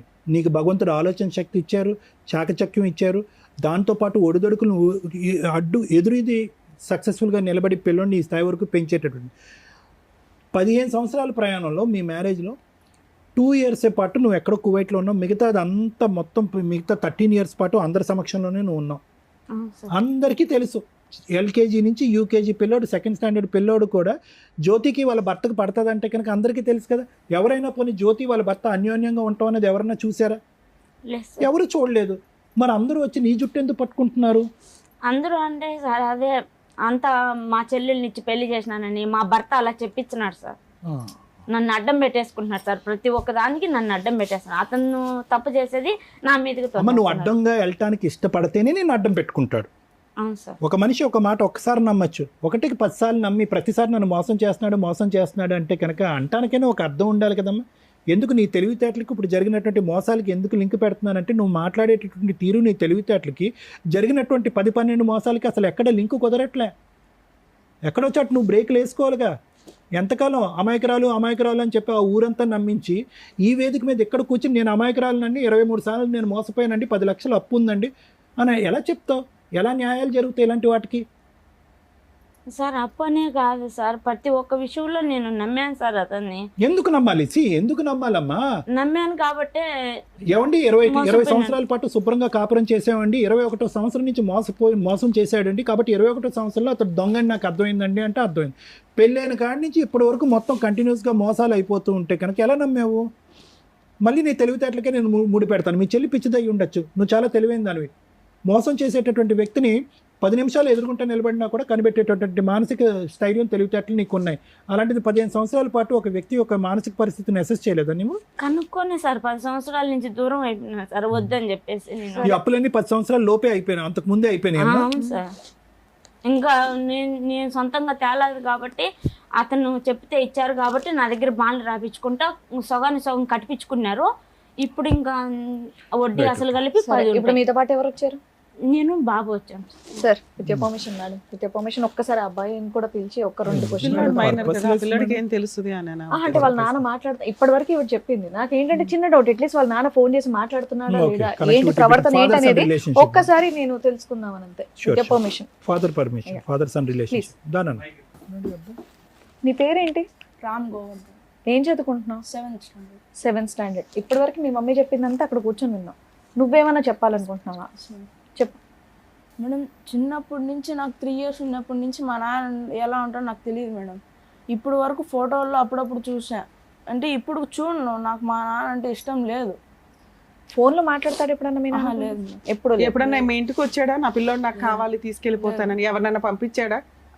బయట వచ్చే నాన్న నేను ఖతార్ తీసుకెళ్ళిపోతాను, దుబాయ్ తీసుకెళ్ళిపోతాను. స్కూల్కి వెళ్ళేటప్పుడు మధ్యలో ఫాలోయింగ్స్ అట్లా చేస్తూ ఉంటారు. వచ్చేవాడా? డైరెక్ట్ గా రాడు మేడం, ఎవరినైనా పెట్టించాడు. అలా నీకెలా తెలిసింది వాళ్ళు నీ కోసం వచ్చారని? అంటే శ్రీచక్ర స్కూల్లో చదువుతా ఉన్నాను మేడం, 1st to 4th. ఎన్ని సంవత్సరాల క్రితం స్టోరీ ఇది? ఇది ఫస్ట్ క్లాస్ నుంచి 1st class నుంచి 4th వరకు చదువుకుంటా ఉన్నాను. అంటే 2 years బ్యాక్. చదువుకునేటప్పుడు నేను థర్డ్ క్లాసు 4th క్లాసు ఈ 2 ఇయర్స్లో బాగా నేను వెళ్తూ ఉంటా కదా సింగిల్గా రోడ్డు దాటుకొని వెళ్తూ ఉంటా భయం లేకుండా. వెళ్ళేటప్పుడు అక్కడ రోడ్లో బండి వేసుకొని ఆగుంటారు మేడం ఎవరైనా ఇద్దరు. అప్పుడు ఇట్లా పిలుస్తారు, రే చిన్న ఇటు రారా అని. ఏం నా అన్నప్పుడు మీ నాన్న ఫోన్ చేసినాడు మాట్లాడు అని చెప్పి వీడియో కాలు వీళ్ళు ఫోన్ నాకు చూపిరు మేడం, ఇటు పెట్టి చూపిస్తారు. నాది నాకు ఎలా తెలిసిందంటే మా అమ్మకి చెప్పిన, మా అమ్మ అప్పటికి వచ్చేటప్పటికి వాళ్ళు ఉండరు, వెళ్ళిపోయి ఉంటారు. ఫోన్లే నాన్నే కదా మాట్లాడొచ్చుగా, మాట్లాడకూడదని నువ్వెందుకు అనుకున్నావు? చిన్నప్పటి నుంచి జరిగేది చూసానే ఉన్నాను కదా మేడం. నువ్వేం చూసావు నాన్న? నువ్వు పుట్టినప్పటి నుంచి మీ నాన్న ఎప్పుడు డైరెక్ట్ గా చూడలే, మీ అమ్మ చెప్పింది వినటమే తప్ప. అది అబద్ధాలు అయి ఉండొచ్చు కదా. మీ ఇంట్లో మీ పిన్న ఒకటి ఉంది, మీ అమ్మ కూడా అలాగేనేమో అమాయకురాలేమో అని నువ్వెందుకు అనుకోలే? అంటే నేను లేకుండా నాన్నతో మాట్లాడొద్దు నా అమ్మ ఎప్పుడన్నా చెప్పిందా? చెప్పలేదు సార్. మరి ఒకసారి మాట్లాడి ఉండాల్సింది. మీ నాన్న నీతో ఎలా మాట్లాడతాడో నీకు తెలిసి ఉండేదిగా. మాట్లాడమంటే ఫస్ట్ లో ఒకసారి మాట్లాడినా మేడం, ఫస్ట్ స్టార్టింగ్ లో. సరే ఓకే మాట్లాడలేదన్న. దానికంటే ఇంపార్టెంట్ పాయింట్, నీకు ఇప్పుడు 7వ తరగతి అంటే నీకు 12 సంవత్సరాలు నాన్న. Simple question. 13 8 ఉండాలా? ఈ కరోనా వచ్చినప్పుడు ఒక ఇయర్ స్కిప్ అయిందా? సరే పర్లేదు నాన్న, నువ్వు తెలివైన చాలా సక్సెస్ఫుల్ అవుతావు లైఫ్లో. ఈ ఆలోచనలో అన్నిటిలోంచి బయటపడితే చాలా సక్సెస్. నీకు ఒకటే ప్రశ్న. మా అమ్మ కూడా చెప్తా ఉంటా సార్, నేను ఇలాంటి ఆలోచనలు ఏం పెట్టుకోవద్దు, వదిలేయి మా వచ్చినప్పుడు చూసుకుందాము అని చెప్తా ఉంటారు సార్. అన్ని వదిలేయగలదురా నాన్న. అమ్మ అప్పు ఎలా వదిలేస్తుంది? అప్పు ఎవరు కడుతుంది? అమ్మ గుడ్డిగా పెట్టినటువంటి సంతకాల వల్ల ఆ భారం అంతా ఇప్పుడు నెత్తిమే పడి అది కాస్త నీమే ప్రభావం పడి చిన్నపిల్లడు నువ్వు ఏడ్చే పరిస్థితికి వచ్చింది నాన్న. 6 years అప్పుడు నీ మెడ మీద ఎవరన్నా కత్తి పెట్టడం అనేది నీకు గుర్తుందా? బాబు మెడ మీద కత్తి పెట్టినప్పుడు బాబు 3 సంవత్సరాలు బాబు 3 years అమ్మా. సో మీ నాన్నతో ఒక్కసారి కూడా ఫోన్లో మాట్లాడటం కానీ చూడలేదు? నేను మీ నాన్నతో మాట్లాడిస్తాం, మాట్లాడతావా? మాట్లాడవా? మీ నాన్నతో కలుస్తావా? కలవా? మీ నాన్న మంచిగా మారాను నువ్వు కావాలని వస్తాడు నీ దగ్గరికి, వెళ్తావా? మీ అమ్మ వెళ్తావా? మీ అమ్మ కలుస్తుంటానన్నా వెళ్ళవా? నన్ను నువ్వు ఈరోజు సూపర్ డైలాగ్ ఏమని చెప్పే తెలుసా? మంచి మాట, అసలు నాకే అసలు మైండ్ బ్లోయింగ్. ఏమని చెప్పే తెలుసా? అమ్మ ఈ గొడవంతా ఎందుకమ్మా, వదిలేయమ్మా, మన ఇద్దరం సుఖంగా ఉందాం, నువ్వు టైలరింగ్ చేసుకుని నువ్వు కష్టపడుతున్నావు, నేను చదువుకుంటున్నాను, హ్యాపీగా ఉన్నదాన్ని నువ్వు మాట అన్నావు చూడు, నువ్వు హీరోరా, నిజంగా హీరో. మీ అమ్మలో ఉన్న ప్రాబ్లం ఏంటో ఒక్కసారి మాకు చెప్తావా? అమ్మ బాధపడుతుంది, అమ్మ కష్టాల్లో ఉంది కాదనట్లేదు. పిన్నిని చూసుకోవాలి, నిన్ను చూసుకోవాలి. పిన్ని కూడా మానసికంగా బాగాలేదు, పిన్నిని నేను అడ్మిట్ చేయిస్తాను, పిన్నిని బాగా చూసుకునేటట్టు ఉంటాను. ఇక మీ ఇద్దరు ఒకరినొకరు చూసుకోవాలి. కానీ మీ అమ్మ ఎలా మారాలనేది నాకు ఒక్కసారి చెప్పు. మా అమ్మ అంటే సార్ మా నాన్నకి మా అమ్మకి ఏ సంబంధం ఉండకూడదు సార్, అసలు ఉండకూడదు. అంటే ఈ డైవర్స్ అలాంటివి ఉంటాయి కదా, అవి ఇప్పించి మా అమ్మకి ఏం సంబంధం ఉండకూడదు సార్. నీకు నాన్నొద్దు, అమ్మకి భర్త కూడా ఉండకూడదు.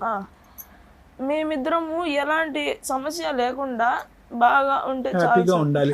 ఇక్కడ సమస్య మీ అమ్మ నాన్న, నీకు తెలుసా ఆ సంగతి కదా? ఇంకొంచెం పెద్దోడు అవ్వాలి, నీకు విషయాలు తెలియాలి. 13 ఏళ్ళ అబ్బాయి వచ్చి very bad, very sad and bad, very sad. జాగ్రత్త, నువ్వైతే బాగా చదువుకో. సార్ మీరు విన్నారు కదా సార్, మీరు ఏమంటారు? అమ్మ డివోర్స్ పేపర్ కూడా ఉందా? సంతకాలు డివోర్స్ లేదా? అక్కడి వరకు వెళ్ళలేదా వ్యవహారం? అంటే 498 ఒకటే వేశారు సార్, అది పోలీస్ స్టేషన్ కాబట్టి, అది 2018లో వేసింది. బాబు పేరు ఏంటమ్మా? రామ్ గోవర్ధన్ సార్. ఏంటమ్మా పిల్లోడు తెలుసా? వాడు చాకువాడు, వాడు వదిలేసేవాడు, హీరో అయిపోతాడు, నడిపిస్తాడు వాడు. వాడిని కరెక్ట్ వాతావరణం ఈ ఆడికి ప్రపంచాన్ని నడిపిస్తాడు వాడు. నన్ను వాడిని చదివించాలంటే నాకు ఇప్పటి నుంచే చాలా భయం. నేను అన్నాను కదా నువ్వు తెలివైందాను అన్నావు కదా, నీ కొడుకు కూడా చాలా తెలివైనవాడు, ఇద్దరు చాలా తెలివైన వాళ్ళు. 4 సంవత్సరాలు బిడ్డప్పటి నుంచి నల్లుతానే ఉన్నాడు సార్ బాబు ప్రతి ఒక్క విషయంలో. అమ్మ జ్యోతి, ఇక్కడ ఇష్యూ అనేది చాలా సింపుల్ అమ్మ. Okay, simple in the sense that అర్థం చేసుకోవటానికి సింపుల్, అనుభవించడానికి చాలా కష్టం. నీ స్థానంలో కూర్చుని బయట పెట్టడం అనేది ఇంకా కష్టం, వాడి స్థానంలో కూర్చుని ఏంద్రా ఈ గోళ అని అనుకోవటం ఇంకా కష్టం. చిన్నపిల్లోడు వాడు ఇక్కడ కూర్చుని రామ్ గోవర్ధన్ ఈరోజు పరీక్ష పోయిందని ఏడవట్లేదు, టీచర్ ఏడిపించిందని ఏడవట్లేదు, ఫ్రెండ్స్ కొట్టారని ఏడవట్లేదు, ఈ డబ్బులు లేవని ఏడవట్లేదు. వాడు ఎందుకు ఏడుస్తున్నాడు ఈరోజు? ఏంది సార్ ఈ చిక్కుముడి సమస్య? పుట్టేరుగు నాకు 12 సంవత్సరాలు 13 సంవత్సరాలు. ఏంటి దరిద్రం? చాలామంది తండ్రి కావాలి, అమ్మకు ఒక భర్త కావాలి, ఒక మగదిక్కు కావాలనుకుంటారు. నేను వద్దు అనుకుంటేనే నా జీవితంలో 12 సంవత్సరాలు గడిచిపోయినాయి సార్, ఏంటి సార్ ఈ బ్రతుకని చెప్పాడు ఇక్కడ కూర్చుని కంటతడి పెట్టుకుంటే. ఇంతకంటే కర్మ ఉందమ్మా. ఈరోజు ప్రపంచం అక్కర్లేదు, పద్మవ్యూహం అనేటటువంటి ఈ వేదిక అక్కర్లేదు. అసలు నువ్వు ఏం చెయ్యాలి అనేటటువంటి దానికి ఇక్కడ ఒక లాయర్ అయినా, ఒక డాక్టర్ అయినా, ఒక కౌన్సిలర్ అయినా, ఒక పెద్ద అయినా, ఒక దిక్కైనా, ఒక తల్లి అయినా, ఒక తండ్రి అయినా నీ కొడుకు చెప్పేస్తాడు నీ కౌన్సిలింగ్. నీ కొడుకు చెప్పేస్తాడు కౌన్సిలింగ్, ఏమీ అక్కర్లేదు, సింపుల్ లాజిక్ ఇక్కడ. అమ్మ బురద అంటుకుంది, కడుక్కుందాం. బురద అంటుకున్న చోట మళ్ళీ ఇంకా బురద అంటించుకుని ఇందాక నువ్వు అన్న మాట చూడు, ఆ మాటకి నేను ఒకటి చెప్పాను కదా సార్, నమ్మి మోసపోయాను అంటే ఎవరికైనా కూడా నమ్మి మోసపోవటం అనేటటువంటి మాట అనే హక్కు ఒకటి కానీ 2 సార్లు కానీ ఉంటుంది. 10-12 సంవత్సరాల పాటు నమ్మి మోసపోయాను అనేటటువంటి మాట అచ్చిరాదమ్మా. ఈరోజు ఎవరి జీవితం ఎవరు బ్రతుకులు తాకట్టు పెట్టో చెప్పు. నీ జీవితం ఎలాగే ఇలా అయ్యింది. ఈరోజు ఒక వ్యక్తి చేతిలో మోసపోయావు, ఈరోజు వాడి జీవితం, వాడి భవిష్యత్తు. ఈరోజు వాడు తండ్రి ఉందనుకోవాలా, తండ్రి లేడనుకోవాలా? నన్ను అదే అడుగుతాడు సార్. మీ వేళ్ళ మీద లెక్క పెట్టచ్చు. ఈ వేదిక మీద ఉన్నటువంటి నాకున్న అనుభవంతో కానీ, రమ్య మేడంకు ఉన్నటువంటి అనుభవం కానీ, శ్రీవాణి గారికి ఉండేటటువంటి ఆలోచనతో కానీ వేళ్ళ మీద లెక్క పెట్టచ్చు. ఎంతమంది పిల్లలు వచ్చి ఇక్కడ కూర్చుని మా అమ్మ నాన్నకి డివోర్స్ ఇప్పించి మా నాన్నతో ఎటువంటి సంబంధం లేనటువంటి వాతావరణం క్రియేట్ చేయండి సార్ అని ఎంతమంది అడిగారో చెప్పి ఇక్కడ ఉన్న వాళ్ళని అడుగు. ఎవరు అడగరు. ఒక 13 సంవత్సరాల పిల్లోడు వచ్చి ఈరోజు అది అడిగాడు అంటే కనుక 13 సంవత్సరాల పాటు వాడు ఎంత నరకం అనుభవించాడు అనేది మనకి ఇప్పుడు లెక్క తెలిసిపోతుంది. వాడికి తెలియనటువంటి వయసులో జరిగినటువంటి అన్యాయాలు, ఆ 2-3 సంవత్సరాలు కువైట్లో ఉన్నవి, అవి ఇంకా ఘోరాతి ఘోరం. వాడికి ఊహ తెలియదు కాబట్టి ఈరోజు నువ్వు చెప్తుంటే వాడు విన్నాడు. ఒకటమ్మా, ఈరోజు ఎదురుగా తండ్రి ఎదురుగుంటా ఉండి అదే ఊర్లో తండ్రి ఉంటే కనుక వీడు ఆ తండ్రిని ఏం చేసి ఉండేవాడో నాకు తెలియదు. కానీ ఈరోజు అతను అదృష్టమో నీ దురదృష్టమో నాకు తెలియదు, కానీ ఈరోజు అతను ఫిజికల్గా దూరం అయిపోయాడు తండ్రితో, మెంటల్గా తండ్రితో ఆడికి కనెక్టివిటీ లేదు. ఈరోజు తల్లి ఎదురుగుంటా ఉండి తల్లితో కనెక్టివిటీ లేదు. ఎదురుగుంటా కొడుకు ఎదుగుతున్నాడు, కానీ తల్లి ఒక మానసిక పరిస్థితిలో ఒక కొడుకుని చూసుకుని ఆస్వాదించి పెంచి పెద్ద చేసి వాడి తెలివితేటలని వాడి భవిష్యత్తుని తీర్చిదిద్దేటటువంటి మానసిక పరిస్థితిలో లేడు అంటే కనుక ఈరోజు వాడు ఒక్కడగా ఉన్న 2 తల్లిదండ్రులు ఉన్న అనాథవాడు. అర్థమైందమ్మా? అంటే నాకు 10 లక్షల గురించి లెక్క నాకు తెలియదమ్మా, 15 లక్షల గురించి కూడా నాకు తెలీదు.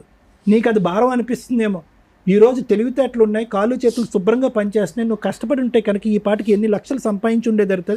లక్షలు కాకపోయినా కొంత వ్యవధిలో కొంతవరకు సంపాదించేవాడు. వాడు ఎక్కడ పడితే అక్కడ సంతకాలు పెట్టకుండా ఉండుంటే కనుక ఎన్ని బ్రతుకులు ఈరోజు కాపాడి ఉండేదానో తెలుసా, ఎన్ని భవిష్యత్తులు కాపాడి ఉండేదో తెలుసా నువ్వు? అది లేదు. నీ కష్టం మీద నిజంగా ఎవరికైనా ఆశ్చర్యం కలుగుతుందమ్మా. ఈ అమ్మాయి మాట తీరులో తెలివి ఉంది, ఆలోచనలో తెలివితేటలు ఉంది, ఎవరు వెనక ముందు లేరు. ఓకే, చెల్లి తన మీద డిపెండ్ అయ్యి ఉందంటే కొన్ని సంవత్సరాల పాటు చెల్లి నీ మీద డిపెండ్ అయ్యింది. చెల్లిని రీహాబిలిటేషన్ యూనిట్లలో తీసుకోవడానికి NGO ఆర్గనైజేషన్స్, సోషల్ ఆర్గనైజేషన్స్ చాలా ఉన్నాయి. ఈరోజు నీ కొడుకుని అలా పెట్టుకుని నువ్వు ఏదో ఉద్యోగం చేసుకుంటే కనుక ఈరోజు ఈ పరిస్థితికి చాలా వరకు ఒకటి ఉండేది. కానీ నువ్వేంటంటే రోజుకి 1000 రూపాయలు సంపాదించుకుంటాను సార్. నేను మిషన్ కొట్టి బ్యూటీ పార్లర్ పనిచేసి నాకు కొంచెం టచింగ్ ఉంది సార్ నాకు. కానీ ఈ సమస్యల వల్ల నేను చేసుకోలేకపోతున్నా. ఈ సమస్యలు ఒకటే తల్లి, నేను అంటే కనుక నీకు కోపం రావచ్చు. సమస్యలు ఉన్నాయిరా బాబు డాక్టరు అంటే కనుక లేవను నువ్వు అంటావేంట్రా బాబు నీకు అనిపించచ్చేమో, కానీ నా మాట కూడా 1 నిమిషం అంది. నీ 80 to 90% నీ ఎనర్జీ, నీ మానసిక పరమైనటువంటి ఎనర్జీ అంతా కూడా ఒక వ్యక్తి గురించి తాకట్టు పెట్టాను. ఆ వ్యక్తి మరి అంతే అంటారమ్మా. మెంటల్ కానీ మెంటల్ ఇది. అదేం మెంటలో నేను చెప్తా. మీ సిస్టర్కి ఒక సైకలాజికల్ ప్రాబ్లం ఉంది, దానికి బెంగళూరు ఎక్కడెక్కడికో వెళ్ళి ట్రీట్మెంట్ చేశారు. ఇది కూడా ఒక విధమైనటువంటి సైకలాజికల్ ప్రాబ్లమే. ఎటువంటి సైకలాజికల్ ప్రాబ్లం అంటే ఊరు వాడ జనము కొడుకు అందరూ కూడా మొత్తుకుని ఈ దరిద్రాన్ని ఇక్కడితో వదిలేసేయమ్మా, నీ కాయ కష్టం చేసి నువ్వు బతుకు, రూపాయి అప్పు తీర్చుకో, ఆ దరిద్రుని అలా వదిలేసేయి. వాడు ఎక్కడో కువైట్లో ఉన్నాడు, ఇక్కడున్న వాడినే ఉద్ధరించలేకపోతున్నారు, ఎక్కడో కువైట్లో ఉన్న వాళ్ళని నువ్వెలా ఉద్ధరిస్తావు? నీ వయసు హరించిపోతుంది, నీ ఆలోచన హరించిపోతుంది, కొడుకు భవిష్యత్తు హరించిపోతుంది అనేటటువంటి ఆలోచన 10 మంది చెప్పినా రానటువంటి ఒక వ్యక్తిని నలుగురు ఏమంటారమ్మా? మెంటల్ అనరా? ఇక్కడ నేను చెప్పేది ఒకటి సింపుల్ లాజిక్ అమ్మా.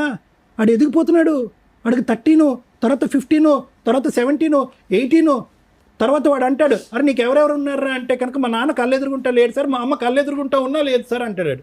చాలా మందికి మీ నాన్న ఏడున్నాడు అంటే మా నాన్న లేడు చనిపోయినాడు అంటారు. చనిపోవడం నన్ను చూసి ఎందుకు మీ కొడుకు అలా చెప్తున్నాడంటే వాడు అలా చెప్తున్నాడు ఎందుకంటే మా భర్త అలా ప్రాబ్లం. అమ్మా నాన్న లేడు అనేది మా అమ్మ మా నాన్న యొక్క ఉచ్చులో పడి మా నాన్నే కావాలి అనే ఆలోచనతో, లేదంటే మా నాన్న వచ్చి అప్పు తీర్చాలనేటటువంటి ఆలోచనతో ఒక పిచ్చితనంతో ఎక్కడ పడితే అక్కడ సంతకం పెట్టి మా నాన్న దూరంగా ఉండి చచ్చిపోయాడు, మా అమ్మ కళ్ళెదురుకుంటా ఉండి కూడా నాకు ఉన్నట్టు అనిపించలేదు అనే మాట కూడా అంటాడు. చూడండి వాడు పెద్దయ్యాక మా అమ్మ ఎప్పుడూ ఒక లోకంలో ఉండేదండి, ఒక పరిజ్ఞానంలో ఉండేదండి అనేటటువంటి మాట వాడి దగ్గర నుంచి వస్తుంది. ఈరోజు నన్ను ఇంకో గంట మాట్లాడమన్నా నేను నీ గురించి మాట్లాడినమ్మా, నేను గోవర్ధన్ గురించే మాట్లాడతా. ఇంకో గంట సేపు మాట్లాడమన్నా ఎందుకంటే నీ భవిష్యత్తుని నువ్వు ఇలా అగ్గిపుల్ల గీసుకుని నువ్వు అంటించుకున్నావు. వాడి భవిష్యత్తు ఎవరు అగ్గిపుల్ల గీశారు ఇక్కడ? ఒక చిన్న పిల్లోడు ఇక్కడ కూర్చుని 13 సంవత్సరాల పిల్లోడు ఈరోజు కూర్చుని ఎవరో చనిపోయినట్టునో, ఒక గొప్ప ఎగ్జామ్లో ఫెయిల్ అయిపోయినట్టునో, భవిష్యత్తు అంతా సర్వనాశనం అయిపోయినట్టునో, లేదంటే సునామీ వచ్చినట్టుగానో వాడు ఏడుస్తున్నాడు ఈరోజు. ఏం కర్మ వాడికి? వెళ్ళిపోదాం పామ్మ, నువ్వు ఎక్కడికన్నా ఉంటాడు సార్. నన్ను ఎక్కడికి వెళ్ళిపోతారమ్మా? అంటే రాజంపేట వదిలిపెట్టేసి ఎక్కడికన్నా దూరంగా సరే వెళ్ళి విను, బతుకున్నాం జ్యోతి వినమ్మా, అంటున్నాడు. ఒకటే పాయింట్ అమ్మా, నేను ఒకే పాయింట్ చెప్తాను, నేను క్లోజ్ చేస్తాను. ఇప్పటికైనా ఈ వేదిక ద్వారా నీకు కొద్దిగా జ్ఞానం బుద్ధి వస్తే కనుక ఏడవకు, ఏడవలసినటువంటి అవసరం లేదు. బంగారమైనటువంటి కొడుకున్నాడు, బంగారమైనటువంటి భవిష్యత్తు ఉన్నాడు. వాడు 100 మంది మగాళ్ళతో సమానం. నిన్ను నెత్తి మీద పెట్టుకుని పూజిస్తాడు. వాడికి కావలసినటువంటి ఆరోగ్యాన్ని వాడికి ఇవ్వటానికి, ప్రసాదించడానికి నువ్వు డిసైడ్ అవ్వు. వాడు ఎవరినైతే వదిలేసి, ఏ ఆలోచన అయితే వదిలేయమంటున్నాడో ఆ ఆలోచన వదిలేసి ముందుకు రా. మేము హెల్ప్ చేయడానికి రెడీగా ఉన్నాం. నేను మా చెల్లెల విషయంలో నన్ను సేవ చేయండి సార్, నాకు అదే పెద్ద అమ్మ, మీ చెల్లెల్ని లోకల్గా ఉండేటటువంటి అథారిటీస్తో కానీ, లేదంటే అక్కడ కడప జిల్లాలో కానీ, లేదంటే వేరే చోట కానీ నేను ఎన్జిఓ ఆర్గనైజేషన్స్తో మాట్లాడి ఆ అమ్మాయిని ఎవరైనా టేక్ ఓవర్ చేసుకుంటారేమో అని చెప్పి నేను అడుగుతా. కానీ ఫస్ట్ ఆఫ్ ఆల్ ఏంటంటే మెంటల్ రిటార్డేషన్ వేరే, మెంటల్ ఇల్నెస్ వేరు అమ్మ. అంటే వినండి ఒక్క నిమిషం అమ్మ. పుట్టుకతో వచ్చేటటువంటి మానసిక వికలాంగత్వం ఒకటైతే కనుక మధ్యలో వచ్చేటటువంటి మెంటల్ ప్రాబ్లం అనేది రెండోది. ఓకే, ఇది ఏది అనేది ఫస్ట్ మనం తెలుసుకోవాలి. ఆ అమ్మాయికి సంబంధించినటువంటి కాగితాలు కానీ, ఆ అమ్మాయి వాడేటటువంటి మందులు కానీ. ఎందుకంటే కనుక విపరీతంగా మానసిక పరిస్థితి బాగాలేకపోతే కనుక హాస్పిటల్కి పంపిస్తారు, రీహాబిలిటేషన్ యూనిట్కి పంపించరు. ఎందుకంటే రీహాబిలిటేషన్ యూనిట్లో అందరూ కూడా రికవర్ అయినటువంటి వాళ్ళు, ఎటు పోలేనటువంటి వాళ్ళు రీహాబిలిటేషన్ యూనిట్లో ఉంటారు. ఈ అమ్మాయి వెళ్ళి అక్కడ ఇంకో విధంగా ప్రవర్తిస్తే కనుక వాళ్ళందరూ డిస్టర్బ్ అవుతారు. కాబట్టి ఫస్ట్ ఈ అమ్మాయి యొక్క పరిస్థితి ఏంటి అన్నది మనం తెలుసుకోవాలి. అప్పుడు దాన్ని బట్టి ఎలిజిబిలిటీ ఉండాలి. ఎలిజిబిలిటీ ఉంటే కనుక ఖచ్చితంగా మనం అక్కడ పెట్టి ఆ అమ్మాయికి అయితే, ఆ అమ్మాయి భారం అయితే నేను ఎత్తుమే లేకుండా అయితే కనుక చేయగలం అమ్మ. ఇది నెంబర్ 1. అదే సార్ నాకు నెంబర్ 1. నెంబర్ 2 ఏంటంటే నాకేమనిపిస్తుంది అంటే జ్యోతి, ఇప్పుడు వరకు నువ్వు చేసినటువంటిది ఒక చీకటి పోరాటం. ఆ పోరాటం కాదంటలేదు, నీ కన్నీళ్ళని చూస్తుంటే మా అందరికీ బాధగా ఉంది. అరే, ఒక ఆడపిల్లకి ఇంత కష్టమా నా అనేటటువంటి వాళ్ళు లేరా, ఎవరు సపోర్ట్ లేరా, ఈ అమ్మాయి ఒక పెద్ద దిక్కుగా ఒక అమ్మాయిని చూసుకుంటుందా అనేటటువంటి బాధతో మా కడుపు తరుక్కుపోతున్నా కూడా ఈరోజు దిశ లేనటువంటి పోరాటంగా బాధేస్తుందమ్మా. ఎందుకు పోరాడుతున్నావో కూడా అర్థం కావట్లేదు. ఒక 2 బ్యాగులు కాగితాలు తీసుకుని వచ్చాయి, ఈరోజు దిశ లేదు. ఎటుపోతున్నావు? ఈ పోరాటంలో నువ్వు గెలిచేది ఏమి ఉండదు, ఓడిపోయేది మాత్రం చాలా ఉంటుంది. 10 లక్షలు కాదు, 1 కోటి రూపాయలు ఓడిపోయేది ఉంటుంది ఇక్కడ, పోగొట్టుకునేది. అదే ఇందాక గోవర్ధన్ భవిష్యత్తు గురించి నేను చెప్పాను. ఇది ఎప్పుడు, ఈ తెలివితేటలో ఆలోచన ఎప్పుడైతే ఉండాలి? 2 ఇయర్స్ పాటు దేశం కాని దేశంలో ఒక దుర్మార్గుడు, ఎవరు, మీ బావ, వాడు నీతో ఒక చెడుగా ప్రవర్తించి ఈ చేయకూడనటువంటి పనులన్నీ నీతో చేసినప్పుడు, నీ భర్త ఏమొచ్చి క్రికెట్ మ్యాచ్ ఆడుకోవటానికి వెళ్ళిపోయినప్పుడు, మళ్ళీ పుత్తూరులో ఇల్లు కొన్నా, 2 అన్నదమ్ముడు కొని అది నన్ను అక్కడ పెట్టాలని వినండి దానివల్ల అప్పులు. వినండి మేడం, వినండి. వాళ్ళిద్దరు దొందే.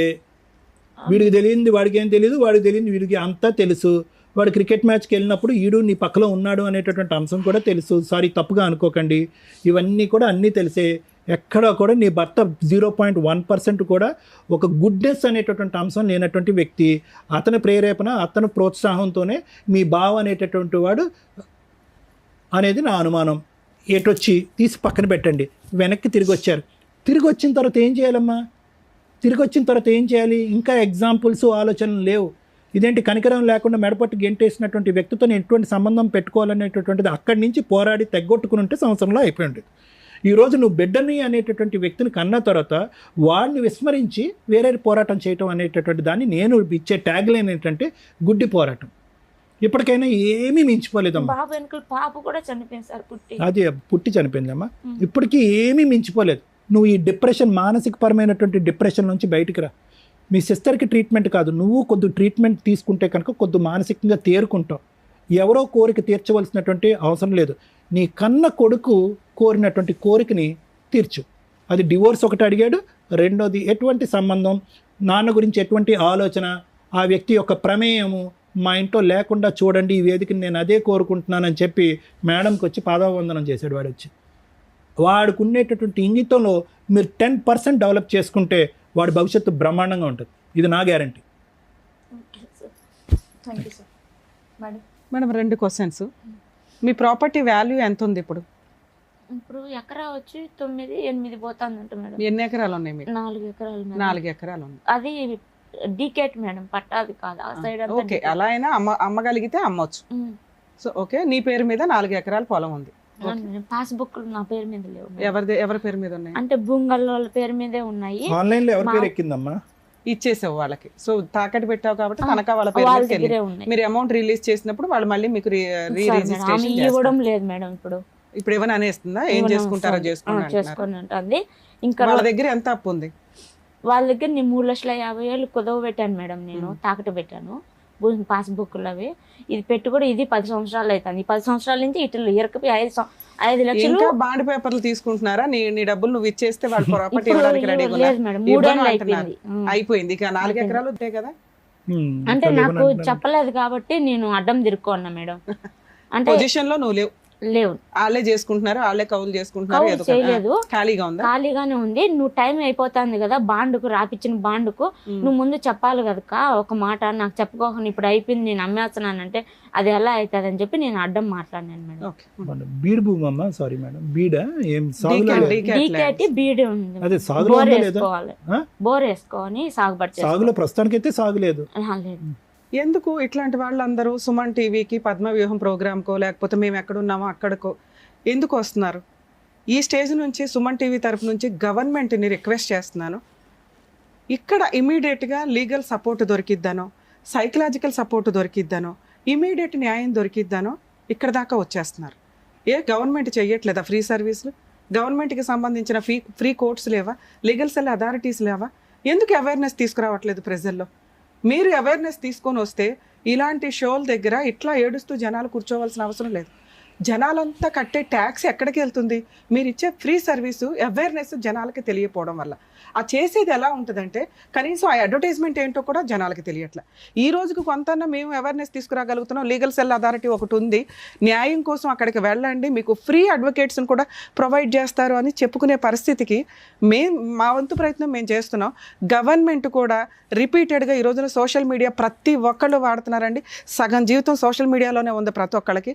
ఫోన్ లేకుండా మనిషి బతకట్లా.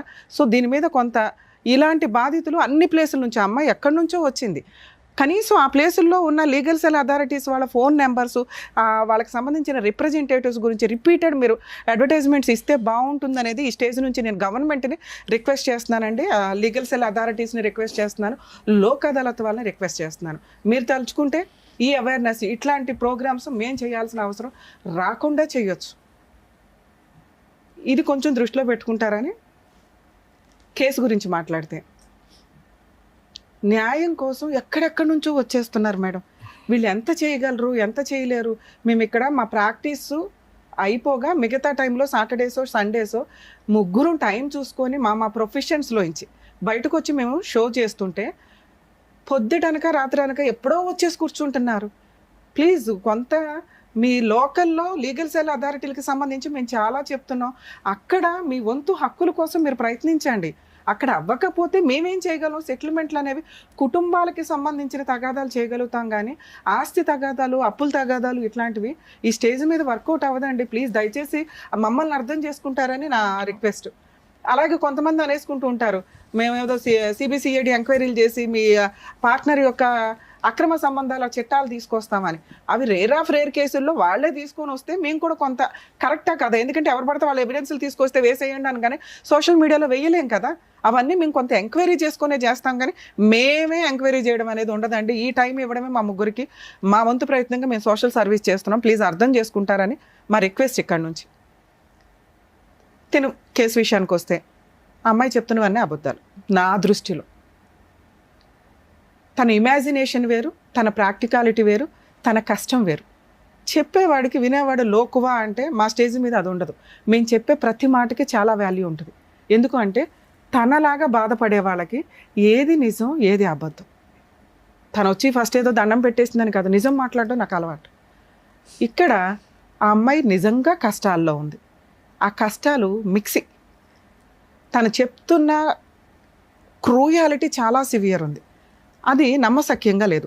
అంత క్రూయాలిటీ ఉన్న అమ్మాయి ఆయన్ని వదిలించుకోవడానికి పారిపోయి ఇండియా వచ్చాను, అబద్ధం. ఎందుకంటే ఇండియా వచ్చిన తర్వాత అత్తగారి ఇంట్లోనే ఉంది.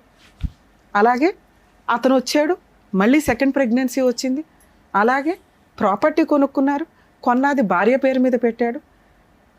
ఇవన్నీ కూడా ఆ అమ్మాయి క్యారెక్టర్ మంచిది అని చెప్పడానికి నేను మాట్లాడుతున్నాను. తనకి తెలియక క్రూయాలిటీని ఎక్కువగా చెప్తే ఇంప్రెషన్ పడుతుందేమో, నాకు జరిగిన అన్యాయం గురించి. భర్త కొట్టకుండా ఉంటాడా? ఈ కేసులో కొట్టే ఉంటాడు, కానీ తను చెప్తున్నంత సివియారిటీ లేదు. బావ అక్రమంగా దృష్టితో చూడలేదా అంటే మేబీ చూసే ఉండొచ్చు, కానీ తను చెప్తున్న అటెంప్ట్ జరగకపోవచ్చు.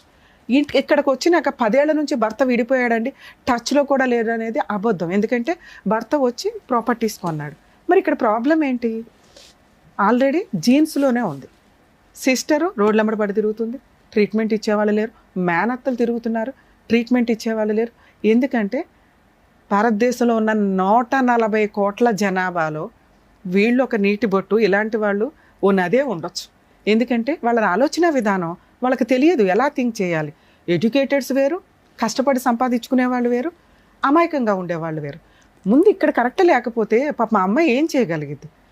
ఏదో చెప్పుకుంటూ ఏదో ఫ్రీగా ఎక్కడ దొరికిద్ది. ఓన్లీ జనాలకు అవేర్నెస్ ఉన్నది పోలీస్ స్టేషన్. పోలీస్ స్టేషన్కి ఈ అమ్మాయి ఇలా వెళ్ళి చెప్తే ఏ పోలీసులన్నా ఓపిక్గా తీసుకుంటారా? ఎందుకంటే చాలా కేసుల్లో వీళ్ళది ఒక కేసు. తనకి ఎక్కడ న్యాయం జరగల. ఏంటి అంటే తన ఆలోచనలో తనకున్న కష్టం, ఆ కష్టాన్ని పిల్లోడికి నూరు పోసేసింది. వాడి ఊహ తెలిసిన దగ్గర నుంచి అమ్మ చెప్తుందే విన్నాడు. కర్మ. ఇలాంటి జీవితాలు కొన్ని 100 కోట్ల ఫ్యామిలీస్ ఉండుంటాయి. ప్లీజ్, ఇది రిక్వెస్ట్ అండి. ట్రీట్మెంట్ జ్వరం వస్తే ఏ రకంగా మెడికల్గా వెళ్తామో, వేరే కంట్రీస్లో జస్ట్ డిప్రెషన్ వచ్చినా ఇమ్మీడియట్గా సైకియాట్రిస్టుల దగ్గరకో సైకాలజీ కౌన్సిలింగ్లకో వెళ్తూ ఉంటారు. మనకేంటంటే దాన్ని పిచ్చి అనుకొని భయపడుతూ ఉంటాం. నో, ఇప్పుడున్న ప్రాబ్లమ్స్కి ఒకరికొకరికి షేర్ చేసుకోవడానికి లేరు. ఇక్కడ ఈ పిల్ల మేజర్ ప్రాబ్లం అదే. తన కష్టాన్ని షేర్ చేసుకోవడానికి సిస్టర్ కూడా కాన్షియస్లో లేదు. మరి ఎవరికి చెప్పుకోవాలి? ఈ అమ్మాయి ఎవరికైనా చెప్తే నస. మీరే ఒక 1 అవర్ వినడానికి ఇంత అయ్యి ఉంటారు, మేము 3 అవర్స్ నుంచి వింటున్నాం. ఎందుకంటే మాకు ఓపిక ఎక్కువ. ఇలాంటివి వచ్చినప్పుడు కనీసం ఫ్రెండ్స్ ఉంటే ఆ అమ్మాయికి ఫైనాన్షియల్ సపోర్ట్ కూడా అవసరంలా. Free legal. ఆ అమ్మాయికి ఉన్న ఈరోజు కష్టం లీగాలిటీయే. ఎందుకంటే ఆవిడ బ్రెయిన్తో ఆవిడ బతికేస్తుంది, వాళ్ళ చెల్లిని చూసుకుంటుంది, అమ్మ ఉన్నంతలో ఏదో ఫైనాన్షియల్గా సపోర్ట్ చేస్తుంది, తమ్ముడు కూడా సపోర్ట్ చేస్తున్నాడు, నాన్న అంతే కదా, ఉన్నంతలో అవి నడుస్తున్నాయి. ఈ ఎఫెక్ట్ ఎవరి మీద పడిందంటే తన మీద, పిల్లోడి మీద ఎక్కువ పడింది. పిల్లోడు ఒక టాయ్ లాగా తయారైపోయాడు. ఇక ఈ పాపం ఎవరు వేసుకుంటారంటే పరిస్థితుల ప్రభావం. ఒక అమ్మాయిని పెళ్లి చేసుకొని ఆ అమ్మాయి నచ్చలేదు అంటే మీ ఆయన ఈరోజు వరకు డైవర్స్ కేసు వేయలే. నిన్ను వదిలించుకోవాలంటే 1 నిమిషం పని. ఆయన వేరే కంట్రీలో డైవర్స్ వేయలే. ఇక్కడ నీతో 498 కేసు వేసి వచ్చినాక సెటిల్మెంట్ కావాలని అడగల. అలాగే పిల్లాడికి సంబంధించి నాకు ఈ అబ్బాయి వద్దు అని తప్పించుకొని ఎక్కడ తిరగట్లా. నువ్వు ముందు స్ట్రాంగ్గా ఉంటే మీది ఒక రకంగా కౌన్సిలింగ్ ఇస్తే అన్యోన్యమైన కాపురమే. నీ 6 ఏళ్ళు ఉన్నాయనో లేకపోతే నువ్వు ఇలా ఉన్నావనో అబ్బాయి నిన్ను ఎక్కడ పంపిలే. ఎందుకంటే చాలా అందంగా ఉన్నావు, నీకు తెలియదేమో. ఇంతకంటే అద్భుతమైన అమ్మాయి ఏ భర్తకి దొరకరు అక్కడున్న ఆయన కెపాసిటీని బట్టి. నిన్ను చూసే పెళ్లి చేసుకున్నాడు, నీతో 2-3 సంవత్సరాలు కాపురం చేశాడు, ఇండియా వచ్చినాక కూడా నీకు ప్రాపర్టీ కొన్నాడు. ఇక్కడ కష్టం ఏంటంటే ఆ ప్రాపర్టీ రోడ్డు పాలైపోయింది. నువ్వు ప్రాపర్ లీగల్ ఫైటింగ్ చేయకపోవడం వల్ల, అంటే నీకు తెలియదు, నిన్ను అనట్లే ఇక్కడ. ఎందుకంటే అడ్వకేట్స్ని పెట్టుకోవడం అనేది ఈ రోజున ఎంత కాస్ట్లీ అయిపోయిందంటే అది 10 రూపాయల 1,00,000 రూపాయలు అనే పక్కన పెడితే అది నీ రేంజ్కి ఎక్కువే. ఎందుకంటే ప్రతి రూపాయి నీకు ఇంట్లో అవసరం. మీ అమ్మ అక్కడ కష్టపడి తీసుకొచ్చి పంపిస్తుంటే మీరు ఇల్లు గడుస్తుంది, మీకు పిల్లోడిని చదివిస్తున్నావు ఉన్నంతలో. నువ్వు 100% మీ సిస్టర్ కోసం నువ్వు ఆలోచిస్తున్నావు. చూడు మేడం, 1 నిమిషం మాట్లాడినాను. మా చెల్లెల విషయంలో ఆ పాపది ఏం తప్పు లేదు మేడం. నాన్న అది కూడా మాట్లాడతా. మీ సిస్టర్కి ఉన్న సైకలాజికల్ ప్రాబ్లము పెద్ద మనుషులంతా ఆ అమ్మాయి బట్టలు కూడా ఒంటి మీద ఉన్నాయో లేదో అని తీసుకెళ్ళే అంతా అన్నావు. మీ ఆయన మీ సిస్టర్ని పెళ్లి చేసుకోవడం అనేది నమ్మసక్యం కాదు. ఒకవేళ అలా ఏదైనా చేసినా లీగల్గా అది వ్యాలిడ్ కాదు. సైకలాజికల్ ప్రాబ్లం ఉన్న అమ్మాయిని కానీ మైనర్ని కానీ ఎవరైనా పెళ్లి చేసుకుంటే అది లీగల్గా వ్యాలిడ్ కాదు. వాళ్ళ మీద కంప్లైంట్ ఇస్తే చాలా సీరియస్ ఉంటుంది. మీకు కావాల్సింది ఏంటిది? Free legal advocate, free legal advice. Police స్టేషన్కి వెళ్ళండి, చేసి పెడతారు. పాపం తన వంతు ప్రయత్నంలో ఇక్కడ ఏంటంటే వాళ్ళ అక్కకి ఉన్న వాళ్ళ సిస్టర్కి 100% ఉంటే నీకు 10-20 ఉంది నాన్న. ఎందుకంటే మాకు అర్థమైపోతుంది నువ్వు మాట్లాడే విధానంలో పర్ఫెక్షనిస్ట్ లేదు, నిజాలు మిక్సీ అయిపోతున్నాయి అన్నిటిలో కలిపి. సో అసలు ఫస్ట్ ట్రీట్మెంట్కి వెళ్ళాల్సింది క్యూర్ అయ్యే ట్రీట్మెంట్ నీకే. సార్ ఏదైనా మీ ట్రీట్మెంట్ ఇప్పించాల్సి వస్తే కౌన్సిలింగ్ అనేది నీకు ఫస్ట్ ఇప్పిస్తే ఆ 10-20% ఏదైతే ఉందో పర్ఫెక్ట్ బ్రెయిన్లో నుంచి వెళ్ళిపోయి కరెక్ట్ డెసిషన్స్ తీసుకోగలుగుతాం. నెక్స్ట్ నీకున్న అప్పుల పంచాయతీ, ఇది వడ్డీ వడ్డీ వడ్డీ పెరిగిపోయింది. ఆల్రెడీ 10 ఏళ్ల క్రితం తీసుకున్న అప్పులు ఏదైతే ఉందో 4 ఎకరాలు రాయించేసుకున్నారు. 4 ఎకరాలు 15 లక్షలతో ఏ రకంగా టాలీ అవుతాయి నాన్న? అవ్వదు. ఒకవేళ మనం 3 ఇయర్స్కో 4 ఇయర్స్కో మనం మాట్లాడి ఎవరైనా పెద్ద మనుషులు కూర్చొని 2 ఎకరాలు నువ్వు తీసుకుని పోయి మిగతా ఇచ్చిపడే అనొచ్చు. లేదా 4 ఎకరాలు నువ్వు బయట బేరం పెడితే అవే 30 lakhs వచ్చేవి. ఇలా 15 lakhs పోయినా 15 lakhs మిగిలేవి వేరే చోట కొనుక్కునేదానివి. ఇవి కరెక్ట్గా థింక్ చేయట్లా మీరు ఇప్పటికీ అమాయకంగా ఏమనుకుంటున్నారో తెలుసా? నేను మార్టిగేజ్ చేశాను, వాళ్ళ పొజిషన్లో లేరు కాబట్టి నేను రివర్స్ అయితే నా ప్రాపర్టీ నాకు ఉంటుంది అనుకుంటున్నావు. ఆల్రెడీ వాళ్ళ పేరు మీదకి వెళ్ళిపోయి 10 ఏళ్ళు అయిపోయింది. నీ పేరు మీదకి రావడం ఎట్లా? 1, అప్పు తీర్చడం ఎట్లా? 2, మీ ఆయన అంతు తేల్చడం ఎట్లా? 3, మీ అబ్బాయి అడుగుతున్న డైవర్స్ ఇప్పించడం ఎట్లా? అసలు నాన్న అనే ఊహనే ఆ పిల్లోడు భరించట్లా. నాన్న అంత క్రూయల్ అంటే నా దృష్టిలో అయితే కాదు. నాన్నకు 4 బీగితే అప్పు తీర్చేవాడు. నాన్నే లైన్లో ఇక్కడ నీతో డైవర్స్ తీసుకోవాల్సిన అవసరం అతనికి రాలా? అతను ఎక్కడున్నాడో నీకు తెలియదు, ప్రజెంట్ ఇంకో పెళ్లి చేసుకున్నాడు అనేది నీకు ఒక ఐడియా అయితే ఉంది. ఇంకో ఐడియా అయితే ఉంది. సో ఇప్పుడు ఆయన వద్దు అని అనుకుంటున్నాంగా మనకు వద్దు. ఏం చేద్దాం? మనకు ప్రెజెంట్ ఉన్నది అప్పుల పంచాయతీ. ఇరికిచ్చేసింది నిన్ను. మీ ఆయన అప్పు తీసుకురమ్మంటే నువ్వు సంతకాలు పెట్టి తీసుకొచ్చావు. మీ ఆయన మీద కేసు వేయరు, సిగ్నేచర్లు పెట్టింది నువ్వే కదా, నీ మీద వేస్తారు. బెయిల్ లేకుండా కేసు పెడతారండి మేడం. నీ మీద నేనున్నా, నువ్వేం చేయాలో చెప్పు. బిడ్డ దిక్కులేని అయిపోతాడు మేడం. నాన్న నువ్వు అంతకంటే ఎక్కువ ప్రాపర్టీ ఇచ్చేసావు నాన్న. ఇంకో 4 ఉన్నారు అప్పులోళ్ళు. నువ్వు ఒక లాయర్ని పెట్టుకోగలవా మీ ఊర్లో? నేను ఇక్కడ నుంచి రాలేను కదా. నువ్వు ఇక్కడ నన్ను వచ్చి అడిగింది ఏంటి? నా అప్పులు తీర్చండి. సమస్యలు ఉన్నాయి మేడం, 2 మీ వల్ల తీర్తాయి. ఒకటి, మా వత్త వాళ్ళ పెద్ద మనుషులు, లాయర్లు, వీళ్ళందరూ ఒక మాట మీద అందరినీ డబ్బులతో కొనేసినారు మేడం. ఎవరు డబ్బులతో కొనలా. ఎందుకంటే నీ అమాయకత్వం, నువ్వు మాట్లాడే విధానం నీకు ఎవరు సపోర్ట్ చేయరు. నేనే చేశాను మా చెల్లెలు నుంచి పెళ్లి అని చెప్పి నన్ను చాలా మెంటల్ గా కుంగదీసేస్తున్నారు మేడం. ఓకే, అది వదిలేసేనా? రెండోది వచ్చేసి, నువ్వు మా మీద కేసు పెట్టినా మాకు భయసనంగా ఉండదు, నువ్వు ఏడన్నా చచ్చిపో, నాకు బిడ్డని ఇచ్చేసి అని మాట్లాడుతున్నారు మేడం. నేను అందుకే ఫస్ట్ నిన్ను రిక్వెస్ట్ చేసింది, నువ్వు ఫస్ట్ ట్రీట్మెంట్కి వెళ్ళు అని. నువ్వు చెప్తున్న ఈ 2 నిజాలు కాదు. ఎందుకు అంటే నువ్వు మాట్లాడితే జనాలు అలాగే ఉంటారు. మా అంత ఓపిక అందరికీ ఉండదు కదా నాన్న. నిన్ను నీ బ్రెయిన్లో నుంచి అవతలకు వెళ్ళి అండర్స్టాండ్ చేసుకునేంత ఓపిక అందరికీ, అంత తెలివితేటలు ఉండవు. అందరూ నార్మల్ పర్సన్గానే ఉంటాంగా. ఎవరైనా హెల్ప్ చేయడానికి అంతంత మాత్రం ఈ రోజుల్లో. అర్థమవుతుందా? ఇప్పుడు నీకున్నవి 2 ఆప్షన్స్. ఒకటి, నీ అప్పులు తీర్చాలి, నీ మీద ఎవరో కేసు లేకూడదు, అంతేనా? నువ్వు ఒక్క లాయర్ని ఎవరినైనా పెట్టుకోగలవా? నేను ఫోన్లో మాట్లాడతాను. మీరే మాట్లాడండి మేడం, నాకు ఎవరు పలకడం. మీ ఊర్లో నాకు తెలియదు కదా నాన్న. మా ఊర్లో ఉన్నారు కానీ, నెమ్మలు అన్ని ఉన్నాయి కానీ వాళ్ళు. అమ్మా, మీరు మీ ఊర్లో ఒక చిన్న అడ్వకేట్ని ఎవరినైనా పెట్టుకోగలరా? నేను ఫోన్లో మాట్లాడతాను వాళ్ళతో, ఏం కేసులు వేయాలి ఏంటి అని. ఈ ఎపిసోడు ఈ అమ్మాయికి మాత్రమే సంబంధించండి. మేము ఇప్పుడు నేను చెప్పే కేసులు నేను ఎవరికి ఎంటర్టైన్ చేయట్లేదు, ఎవరికి చెప్పట్లా. ఎందుకంటే ఆ అమ్మాయి సైకలాజికల్గా కొంత ప్రాబ్లంలో ఉంది. తనకు జరిగిన అన్యాయం భర్త అడ్డంగా వాడుకున్నాడు. 2, అబ్బాయి లైఫ్ అబ్బాయి చూసుకున్నాడు. కేసులు వేయటానికి తనకి తెలియట్లేదు, ఏ కేసులు వేసుకుంటే ఎలా అని. ఆ అమ్మాయికి ఉన్న అప్పులకి ప్రాపర్టీ ఆల్రెడీ కొట్టేశారు. ఎవరైతే ఉన్నారో అప్పులు ఇచ్చిన వాళ్ళు, అదే నాకు తెలిసి 1-2 తీసుకొని ఉంటారు.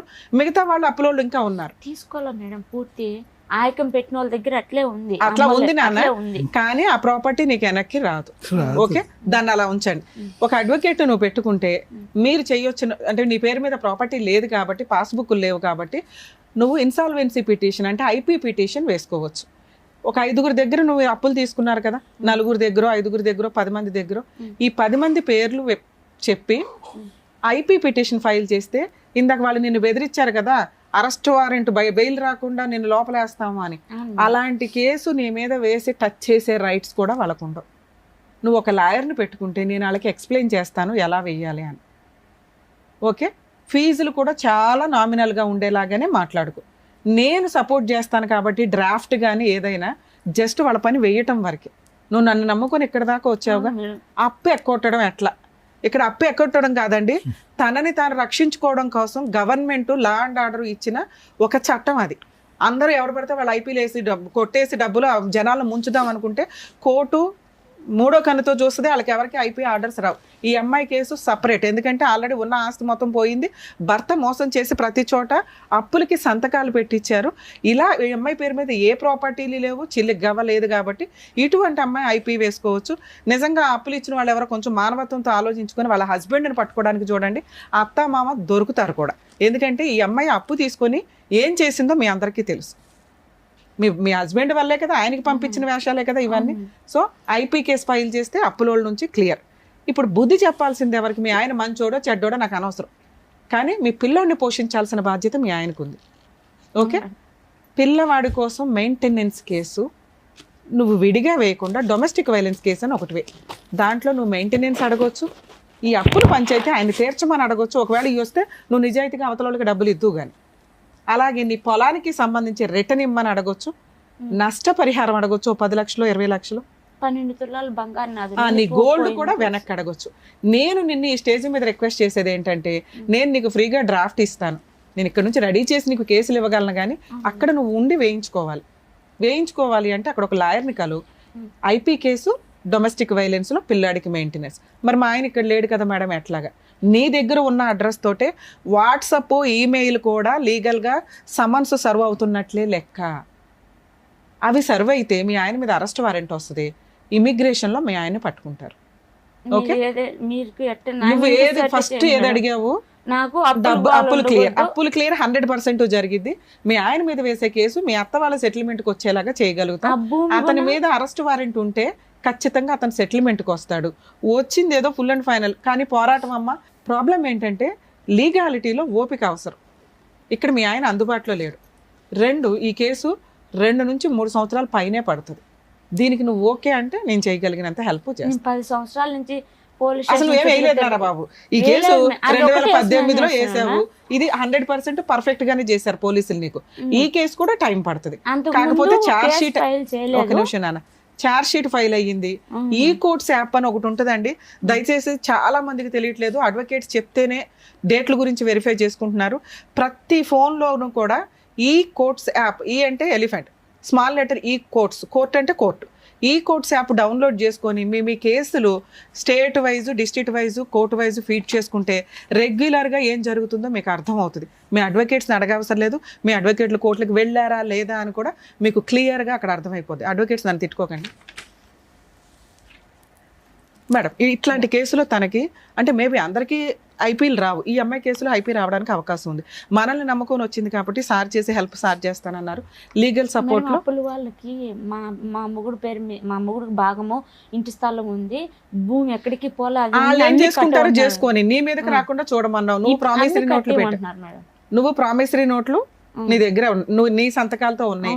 మీ ఆయన ఆస్తి నీ పేరు మీద లేదు, నీ పొలం నీ పేరు మీద లేదు, కానీ ఆయకంలో ఉంది మేడం. వీళ్ళ అమ్మేసి వాళ్ళ డబ్బులు వాళ్ళకి చెల్లి పెట్టేసి మిగతా డబ్బులు తెచ్చి మాకు బాకీ కట్టాలి. 4 ఎకరాలు అమ్ముకోవడానికి అవకాశం ఉందా? ఉంది మేడం. మరి అమ్మేసుకో. ఆమె ఆయకంలో పెట్టున్నామా, ఇవ్వడం లేదు మేడం. నేను అదే మాట్లాడిపించిన పెద్దవాళ్ళతో. బేరం రెడీగా ఉంటే నాతో మాట్లాడిచ్చిపోని, నేను మాట్లాడతా. నిజంగా బేరం ఉంటే అప్పు వాళ్ళు ఇప్పుడు బ్యాంకులో అందరికీ అప్పులు ఉంటాయి నాన్న. బ్యాంకులో ఉన్నప్పుడు అప్పు ఎవరైతే ఉంటుందో బ్యాంకు వాళ్ళు చూసుకొని ఇట్లా ఇచ్చేస్తారు. అలాగే తాకట్లో ఉన్న ప్రాపర్టీని మనం ఎవరికైనా బేరం పెడితే ఇదిగోండి 30 లక్షలు, ఓకే పలానా చోట 15 లక్షలు కట్టాలండి, అగ్రిమెంట్ ఆఫ్ సేల్లో 15 లక్షలు కట్టి రిజిస్ట్రేషన్ అప్పుడు 15 లక్షలు కట్టండి అని ఆ రిమైనింగ్ 15 లక్షలు తెచ్చుకోవాలి మనం. అవును మేడం. తెచ్చుకొని వేరే చోట పోయినా కూడా నాకు 30 లక్షలు నా చేతికి వస్తుంది కదా, బాకీలు కట్టుకొని ఏదో నా పిల్లోడికి చదువుకుంటుందని భంగపడతా ఉంటే అమ్మి మొగుని రమ్మనిస్తానంటాను. అసలు ఆయన సంగతి వదిలే, నువ్వు కేసులు వేసినాక ఆయన రావడం ఆయన మాట్లాడడం అనేది ఉండదు. ఓకే, నీ సంతకాలే నీ సిగ్నేచరే ఇంపార్టెంట్. నీ పేరు మీద ప్రాపర్టీ ఉందంటే అలా కూడా సెటిల్మెంట్ చేయిద్దాం.